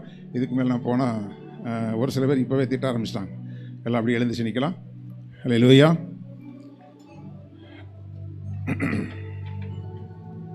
அல்லேலூயா. தேவன் அவர்களை எகிப்திலிருந்து புறப்பட பண்ணினார். காண்டாமிருகத்துக்கு ஒத்த பலன் அவர்களுக்கு உண்டு. எல்லாம் வேகமாக எழுந்து சொல்லுங்க. ஹல்லேலூயா, ஹல்லேலூயா. தேவன் தம்முடைய ஆலயத்தில் வைத்திருக்கிற சம்பூர்ண ஆசீர்வாதம் இந்த உலக மக்களுக்கு அது கிடைக்கிறதில்லை. எத்தனையோ புண்ணிய ஸ்தலங்களுக்கு போகிறவர்களுக்கு அது கிடைக்கிறதில்லை. சில பேர் 40 நாள் மட்டும் விரதம் இருந்து எங்கேயோ போயிட்டு வந்து 40 நாள் குடிக்காமல் இருந்துட்டு திரும்ப வந்து அதிலேயே விழுந்து போகிறாங்க. ஆனால் தேவனுடைய பிள்ளைகளை, இது 40 நாட்களுக்குரிய பலன் அல்ல, அல்லது 11 நாட்களுக்குரிய பலன் அல்ல. ஹல்லேலூயா, ஹல்லேலூயா. இந்த பூமியில் வாழுகிற ஜீவிய காலம் எல்லாம் நாம் முட்டி தள்ளி முன்னேறி போக வேண்டியதான எத்தனையோ தடைகள் நமக்கு உண்டு. ஹல்லேலூயா, ஹல்லேலூயா, ஹல்லேலூயா. எல்லாரும் அப்படியே ஸ்தோத்திரம் பண்ணுங்க. ஹல்லேலூயா, ஹல்லேலூயா. சில நேரங்களில் உங்களை சில காரியங்கள் முட்டி தள்ளி கொண்டிருக்கிறதா? சில காரியங்கள் உங்களை முட்டி தள்ளி உங்களை விழ வைத்து கொண்டிருக்கிறதா? ஹல்லேலூயா. நீங்கள் யோசேப்பின் தேவனை ஆராதிப்பது உண்மையானால், எகிப்திலிருந்து நீங்கள் வெளியே வந்தது உண்மையானால், திருச்சபையிலே நீங்கள் இணைக்கப்பட்டிருக்கிறது உண்மையானால், ஹல்லேலூயா, ஹல்லேலூயா. காண்டாமிருகத்துக்கு ஒத்த பலனை கர்த்தர் கொடுக்கிறார். ஹல்லேலூயா, ஹல்லேலூயா. கரங்களை உயர்த்தி கேளுங்க ஆண்டவரே. ஹல்லேலூயா, ஹல்லேலூயா. தலையீற்று காளையினுடைய அலங்காரம் எங்களுக்கு இருக்கிறது. ஹல்லேலூயா. சேஷ்டபுத்திர பாகமாகிய ஆசீர்வாதம், ரட்சிப்பு எங்களுக்கு தேவன் கொடுத்திருக்கிறீர். முதல் பேரானவருடைய ஆசீர்வாதம் அவர் இரட்சகர். அந்த முதல் பேரானவராகிய ஆண்டவருடைய அந்த ஆசீர்வாதங்கள் எல்லாம் எங்களுக்கும் ஆண்டவர் கொடுத்திருக்கிறீர். எனவே அந்த தலையீற்று காளையினுடைய அலங்காரம் எங்களுக்கு நீர் கொடுத்திருக்கிறீர். அந்த அலங்காரம் கிறிஸ்துவின் அலங்காரம், பரிசுத்த அலங்காரம் ஆண்டவரை எங்களுக்கு நீர் தந்திருக்கிறீர். ஹல்லேலூயா, ஹல்லேலூயா. நாங்கள் உலகத்துக்கு பார்க்கும் பொழுது ஆண்டவரே நாங்கள் சாதுவானவர்களாக இருந்தாலும் எங்களுக்குள்ளே தேவன் தந்திருக்கிற பலன் காண்டாமிருகத்துக்கு ஒத்த பலன். ஹல்லேலூயா, ஹல்லேலூயா. கர்த்தருடைய பிள்ளைகளே, உங்களுக்குள்ளே தேவன் தந்திருக்கிற பலனை நீங்கள் உணர்ந்து கொண்டு நீங்கள் அப்படியே ஸ்தோத்திரம் பண்ணுங்க. ஆண்டவர்கிட்ட கேளுங்க, ஆண்டவரே ஹல்லேலூயா, அந்த பலன் எனக்கு வேணும். எந்த காரியத்தில் ஹல்லேலூயா நீங்கள் சோர்ந்து போய் இருக்கிறீங்களோ, எந்த காரியம் உங்களை மேற்கொண்டு கொண்டு இருக்கிறதோ, எந்த காரியம் உங்களை ஜெயித்து கொண்டிருக்கிறதோ, கரங்களை உயர்த்தி ஆண்டவர்கிட்ட கேளுங்க. ஆண்டவரே, அந்த காண்டாமிருகத்துக்கு ஒத்த பலன். ஹல்லேலூயா. யோசேப்புக்கு எல்லாவித சோதனைகளும் வந்தது உண்டு. ஹல்லேலூயா, ஹல்லேலூயா, ஹல்லேலூயா, ஹல்லேலூயா. ஸ்தோத்திரம், ஸ்தோத்திரம், ஸ்தோத்திரம். எல்லா இடங்களிலும் கர்த்தர் அவனோடு கூட இருந்தார் என்கிற வார்த்தையை தான் நாம பார்க்கிறோம். ஹல்லேலூயா, ஹல்லேலூயா. யோசேப்பு கர்த்தரோட இருந்தாங்கிற வார்த்தையே அங்கே இல்லை. ஹல்லேலூயா, ஹல்லேலூயா. அவன் ஹல்லேலூயா அந்த எகிப்துக்குள்ள போனாலும் ஹல்லேலூயா, ஹல்லேலூயா, சகோதரரால் துரோகம் செய்யப்பட்டு ஹல்லேலூயா அடிமையாக விற்கப்பட்டாலும், அடிமையாக போய் சேர்ந்த இடத்திலும் சரி, சிறைச்சாலையிலும் சரி, ஹல்லேலூயா எகிப்துக்கு அதிபதியாக இருக்கும்போதும் சரி, ஒரு பெரிய ஒரு வார்த்தை, கர்த்தர் யோசேப்போட இருந்தார். ஹல்லேலூயா, ஹல்லேலூயா, ஹல்லேலூயா. காரணம் என்னன்னா அவனுடைய வாழ்க்கை. ஹல்லேலூயா, ஹல்லேலூயா. ஸ்தோத்திரம். அவன் எகிப்துக்குள்ள தான் இருந்தான், ஆனால் இருதயத்துக்குள்ளே அவன் எகிப்தை விட்டு வெளியே வந்திருந்தான். ஹல்லேலூயா. ஆனால் இஸ்ரவேல் ஜனங்கள் எகிப்தை விட்டு வெளியே போனார்கள். ஆனால் வேதம் சொல்லுகிறது அவர்கள் இருதயத்திலே எகிப்துக்கு திரும்பினார்கள் என்று வேதம் சொல்லுகிறது. ஹல்லேலூயா. சிலர் ரட்சிக்கப்பட்டு வந்ததுக்கு பிறகு கூட இருதயத்துக்குள்ளே அந்த எகிப்தின் காரியங்கள் இருக்கிறதே. ஹல்லேலூயா. எல்லாரும் கேளுங்க, ஆண்டவரே எங்களை விட்டு அந்த எகிப்தினுடைய சாராம்சங்கள் எங்களை விட்டு வெளியே போகட்டும்பா. ஹல்லேலூயா. நீங்க உண்மையா கேட்டீங்கன்னா கர்த்தர் அந்த காண்டாமிருகத்துக்கு ஒத்த பலனை கர்த்தர் கொடுப்பார். ஹல்லேலூயா, ஹல்லேலூயா, ஹல்லேலூயா. எல்லாரும் கண்களை மூடி கேளுங்க. ஹல்லேலூயா, ஹல்லேலூயா. ஆண்டவரே, அடிக்கடி எங்களை விழத்தள்ளுகிற காரியங்கள் இருக்கிறது. ஆண்டவரே, அந்த காரியத்திலிருந்து நாங்கள் வெளியே வருகிறதற்கு ஆண்டவரே அன்றைக்கு இஸ்ரவேல் ஜனங்களுக்கு நீர் கொடுத்ததான அந்த காண்டாமிருகத்துக்கு ஒத்த பலனை, அந்த ஆவிக்குரிய பலனை கர்த்தர் எங்களுக்கு தந்து நடத்தும்படியாக ஆண்டவரே நாங்கள் அர்ப்பணிக்கிறோம் என்று சொல்லி ஹல்லேலூயா, ஹல்லேலூயா, ஹல்லேலூயா, ஹல்லேலூயா, ஹல்லேலூயா, ஹல்லேலூயா. ஸ்தோத்திரம், ஸ்தோத்திரம், ஸ்தோத்திரம், ஸ்தோத்திரம். ஹல்லேலூயா. அதற்குரிய பலன் ஹல்லேலூயா ஊற்றப்பட வேண்டுமே. உன்னதத்தின் ஆவி உயிர்ப்பிக்க வேண்டும் என்னில் தேவா என்று சொல்லி ஹல்லேலூயா, ஹல்லேலூயா, ஹல்லேலூயா, ஹல்லேலூயா. ஆண்டவர்கிட்ட கேளுங்க, ஆண்டவரே அந்த காண்டாமிருகத்துக்கு ஒத்த பலன் ஆண்டவரே ஊற்றப்பட வேண்டும். ஆண்டவரே ஹல்லேலூயா, உன்னதத்திலிருந்து அந்த ஆவியை ஊற்றுங்க. இந்த உலகத்தை ஜெயிக்கிற ஆவியை எங்களுக்குள்ள ஊற்றுங்க. ஹல்லேலூயா, ஹல்லேலூயா, ஹல்லேலூயா. ஊற்றப்பட வேண்டுமே உன்னதத்தின் ஆவி, எல்லா கரங்களை தட்டி உயிர்ப்பிக்க வேண்டும் எம்மை தேவா. பாடும் பொழுதே கேளுங்க, ஆண்டவரே முன்மாரியாக அன்று போதமைந்த இயேசுவை விசுவாசித்தோம். போதிக்கும் ஆவியாலே என்னை தீரவே, தேவமைந்த இயேசுவை விசுவாசித்தோம். போதிக்கும் ஆவியாலே நிறைத்திடுமே என்னை அபிஷேகமே. எல்லாருடைய தலையையும் அந்த எண்ணெய் அபிஷேகம் நிரப்பும்படியாக ஹல்லேலூயா. ஆண்டவரே என்னுடைய தலையை நிரப்புங்கப்பான்னு சொல்லி ஆவியால் நிரப்புமே.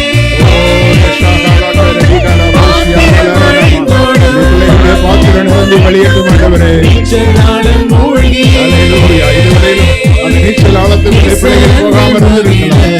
ஆண்டவருடைய நிறைவானது நிறைவு.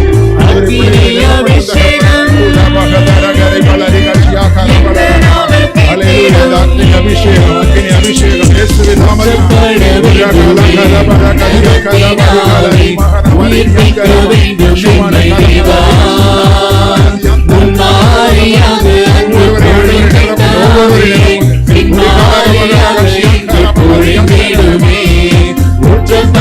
ஊற்றப்பட வேண்டுமே உன்னதத்தின் ஆவி, உயிர்ப்பிக்க வேண்டும் எம்மை தேவா.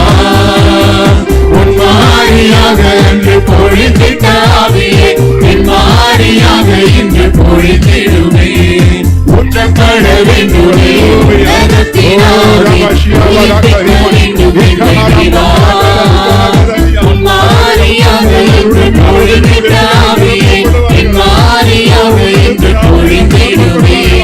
ஊற்றப்பட வேண்டுமே உன்னதத்தின் ஆவி, உயிர்ப்பிக்க வேண்டும் எம்மை தேவா. உன்மாரியாக என்று பொழிந்திட்ட ஆவியே, என் மாரியாக இன்று பொழிந்திடுமே என்னை அபிஷேகமே.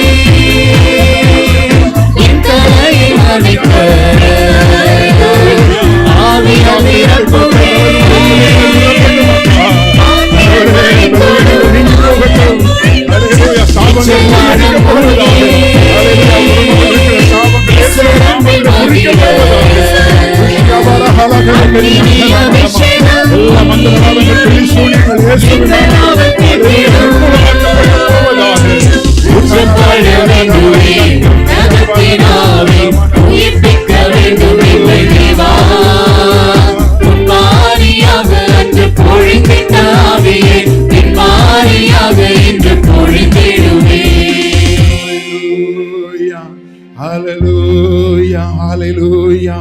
முன்மாரியாய் பொழிந்த அந்த ஆவி, அந்த அபிஷேகம் உடைய பிள்ளைகள் ஒருவேளை இழந்திருந்தால் ஆண்டவரே, இந்த நாளில பின்மாரியாக நீர் ஊற்றி உடைய பிள்ளைகளை ஆண்டவரை நீர் நிரப்பிக் கொண்டிருக்கிறதற்காக ஸ்தோத்திரம் ஆண்டவரே.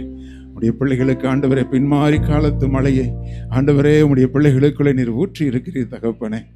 ஹல்லேலூயா ஹல்லேலூயா ஹல்லேலூயா ஹல்லேலூயா ஹல்லேலூயா. காண்டாமிருகத்துக்கு ஒத்த பலன் ஆண்டவரே, விசுவாசத்தில் சோர்ந்து போய் பலவீனப்பட்டு இனி என்னால் என்ன செய்ய முடியும் என்று கலங்கி இருக்கிற பிள்ளைகளுக்குள்ளே ஹல்லேலூயா. அன்றைக்கு யோசேப்பு படுகுழியிலே போடப்பட்டான். என் சகோதரர்களே என்னை இப்படி தள்ளிவிட்டார்களே. ஹல்லேலூயா. உடன் பிறந்தவர்கள், எனக்குள் ஓடுகிற அதே ரத்தம் தானே, ரத்த சம்பந்த உறவுகளே என்னை குழியில தள்ளிவிட்டார்களே, அவ்வளவுதானோ என்று யோசிக்கும் பொழுது குழியிலிருந்து தூக்கி எடுக்கும்படி ஆண்டவர் அவனுக்கு கிருபை பாராட்டினார். ஹல்லேலூயா. எகிப்து தேசத்திலே தான் கர்த்தர் அவனை உயர்த்த திட்டம் வைத்திருந்தார். ஆனால் அதை அறியாத சகோதரர்கள் எகிப்து தேசத்துக்கு தான் அவனை அனுப்புனாங்க. தேவ பிள்ளைகளே, சில பேர் உங்களுடைய வாழ்க்கையில கொடுத்த சில இடையூறான காரியங்கள் உங்களை நீங்கள் எதிர்பாராத ஒரு பாதைக்கு உங்களை கொண்டு போய் விட்டிருக்கும். ஆனால் அதுதான் நீங்கள் உயர்த்தப்படுகிற ஸ்தலம் என்பதை மறந்து போக வேண்டாம். ஏனென்றால் உங்களுக்குள்ளே அந்த காண்டாமிருகத்துக்கு ஒத்த பலனை கர்த்தர் வைத்திருக்கிறார். ஹல்லேலூயா. திரும்ப திரும்ப ஆச்சரியமான ஒரு காரியம், யோசேப்பு கர்த்தரோட கூட இருந்தானா இல்லையான்னு நமக்கு அங்கே சொல்லப்படலை. ஆனால் ஆண்டவரால் அவனை விட முடியலை. ஹல்லேலூயா. ஏன் தெரியுமா? அவனுக்கு ஒரு அழைப்பை கொடுத்திருந்தார், அவனுக்கு ஒரு தரிசனத்தை கொடுத்திருந்தார். ஹல்லேலூயா ஹல்லேலூயா. காரணம், என்னுடைய அழைப்புக்கும் என் தரிசனத்துக்கும் அவன் பாத்திரவான் என்று சொல்லி ஆண்டவர் அவனை நம்பி இருந்தார். ஹல்லேலூயா. நான் உங்களுக்கு ஒன்று சொல்கிறேன், நீங்கள் ஆண்டவரை நம்புறதை பார்க்கலாம் ஆண்டவர் உங்கள் மேலே அதிக நம்பிக்கையாக இருக்கிறார். என் பிள்ளை என் நாமத்தை மகிமைப்படுத்தும், என் பிள்ளை எந்த இடத்துல என்னை உயர்த்தும், எந்த இடத்துல எனக்காக சாட்சியாக என் பிள்ளை நிற்பாள் என்று சொல்லி ஆண்டவர் உங்கள் மேல் அதிக நம்பிக்கை வைத்திருக்கிறார். அந்த நம்பிக்கைக்கு ஏற்றபடி தான் கர்த்தர் உங்களை நடத்துவார். ஹல்லேலூயா ஹல்லேலூயா ஹல்லேலூயா ஹல்லேலூயா. நான் எப்போவுமே சொல்லுவேன், அடிமையாக விற்கப்பட்டான், ஆனால் அவன் அடிமையாய் வாழ்ந்ததில்லை. கைதியாக சிறைச்சாலைக்கு கொண்டு போகப்பட்டான், அவன் கைதியாக அங்கே இல்லை. ஹல்லேலூயா. எகிப்திற்கு உள்ளே காலடி எடுத்து வைக்கும் பொழுது அவன் அடிமையாக காலடி எடுத்து வைத்தாலும் அதே தேசத்துக்கு அதிபதியாகி எந்த போத்திபார் அதிகாரிகளுக்கு தலைவனாய் இருந்தானோ அந்த தலைவனுக்கெல்லாம் தலைவனாய் கர்த்தர் அவனை உயர்த்தினார். அப்படியானால் தேவ பிள்ளையே, அவனுக்குள் இருந்த அந்த விசுவாச பலன் காண்டாமிருகத்துக்கு ஒத்த பலன். அந்த விசுவாசம் உங்களுக்குள்ள இருக்குதா? நீங்க அடிக்கடி ஜெபிச்சுக்கிட்டே இருங்க, ஆண்டவரே எனக்குள்ள இருக்கிற விசுவாசம் காண்டாமிருகத்துக்கு ஒத்த விசுவாசமாய் அந்த பலன், அந்த விசுவாச பலன் அப்படி இருக்கணும் ஆண்டவரே. ஜனங்களை அவன் முட்டி தள்ளுவான என்ன அர்த்தம்? சில ஜனங்கள் வார்த்தையினால உன்னை முட்டி தள்ளிக்கிட்டே இருக்காங்க, உன்னை சோர்ந்து போக பண்ணிக்கிட்டே இருக்காங்க. உன் விசுவாச வாழ்க்கையிலேருந்து உன்னை இழுத்து கீழே போடுறதுக்கு அவங்க முயற்சி பண்ணிகிட்டே இருக்காங்க. ஹல்லேலூயா. அந்த ஜனங்களை முட்டி தள்ளி முன்னேறுவதற்கு தான் கர்த்தர் உனக்கு காண்டாமிருகத்துக்கு ஒத்த பலனை கர்த்தர் கொடுத்திருக்கிறார். ஹல்லேலூயா ஹல்லேலூயா ஹல்லேலூயா. சில பேருடைய வார்த்தை உங்களை அப்படியே நோகடிச்சிருக்குது, அதனால நீங்க சுருண்டு போய் கிடக்குறீங்க. ஹல்லேலூயா. உங்களுக்குள்ள இருக்கிற காண்டாமிருகத்தின் பலன், அந்த விசுவாசத்தில் நீங்க எழும்பி நில்லுங்க. இன்னும் கொஞ்ச காலம்தான், இன்னும் கொஞ்ச காலம்தான். உங்களை முட்டி தள்ளினவர்கள் சிதறடிக்கப்பட்டு போவார்கள். ஹல்லேலூயா. உங்களை எப்பொழுது சரிந்து விழுவீர்கள் என்று அவர்கள் யோசித்துக் கொண்டிருந்தவர்களுக்கு முன்பாக நாங்களோ எழுந்து நிமிர்ந்து நிற்கிறோம் என்கிற வார்த்தை உங்களுடைய வாழ்க்கையில நிறைவேறும் போது உங்களுக்கு தெரியும், ஆண்டவரே இதுதான் நீங்கள் ஆலயத்தில் வைத்திருக்கிற சம்பூர்ணமான ஆசீர்வாதம். அதை நாங்கள் எடுத்துக்கொள்கிறோம். எங்களுக்காகத்தான் நீங்கள் அந்த ஆசீர்வாதத்தை வச்சிருக்கீங்க. இன்றைக்கு நாங்கள் அதை இயேசுவின் நாமத்தில் எங்களுக்கென்று நாங்கள் சுதந்திரித்துக் கொள்ளுகிறோம். ஹல்லேலூயா, ஹல்லேலூயா. தேவாதி தேவனே, இந்த வார்த்தைகளை கொண்டு எங்களோடு நீர் பேசியிருக்கிறீர். இந்த வார்த்தைகளை உம்முடைய பிள்ளைகளுக்குள்ளே நீர் ஆவியாக ஊற்றி இருக்கிறீர். இனி ஒரு அன்னாளை போல, இனி அதுக்கு பிறகு அவள் துக்கமுகமாய் இருந்ததில்லை என்று சொன்னது போல, அவிசுவாசங்கள் முற்றிலுமாக நீங்கி காண்டாமிருகத்துக்கு ஒத்த பலனுள்ள ஒரு விசுவாசம் இயேசுவின் நாமத்தினாலே, ஆவியின் அபிஷேகத்தினாலே பிள்ளைகளுக்குள்ளே நீர் ஊற்றி இருக்கிறீர். அந்த விசுவாசத்திலே பிள்ளைகள் நிலைத்திருக்க தேவன் அனுக்கிரகம் பண்ணுங்க, ஆசீர்வதிங்க. உம்முடைய பேரின்ப நதியினாலே பிள்ளைகளுடைய தாகத்தை தீர்த்து உடைய பிள்ளைகளை திருப்தியாக்கி அனுப்புங்க. துதிகான மகிமை எல்லாம் உமக்கே செலுத்துகிறோம். இயேசு கிறிஸ்துவின் இன்ப நாமத்தில் ஜெபிக்கிறோம் ஜீவனுள்ள எங்கள் நல்ல பிதாவே. எல்லாரும் சேர்ந்து சொல்லுவோம். என் ஆத்துமாவே கர்த்தரை ஸ்தோத்திரி, என் முழுமே அவருடைய பரிசுத்த நாமத்தை ஸ்தோத்திரி. என் ஆத்துமாவே கர்த்தரை ஸ்தோத்திரி, கர்த்தர் செய்த சகல உபகாரங்களை மறவாதே. ஆமென். நம்முடைய கர்த்தராகிய இயேசு கிறிஸ்துவினுடைய கிருபையும் பிதாவாகிய தேவனுடைய அன்பும் பரிசுத்த ஆவியானவருடைய அந்யோன்ய ஐக்கியமும் இன்றும் என்றும் சதா காலங்களிலும் அவருடைய வருகை மட்டும் நம் அனைவரோடும் தங்கியிருப்பதாக. ஆமென், ஆமென். God bless you.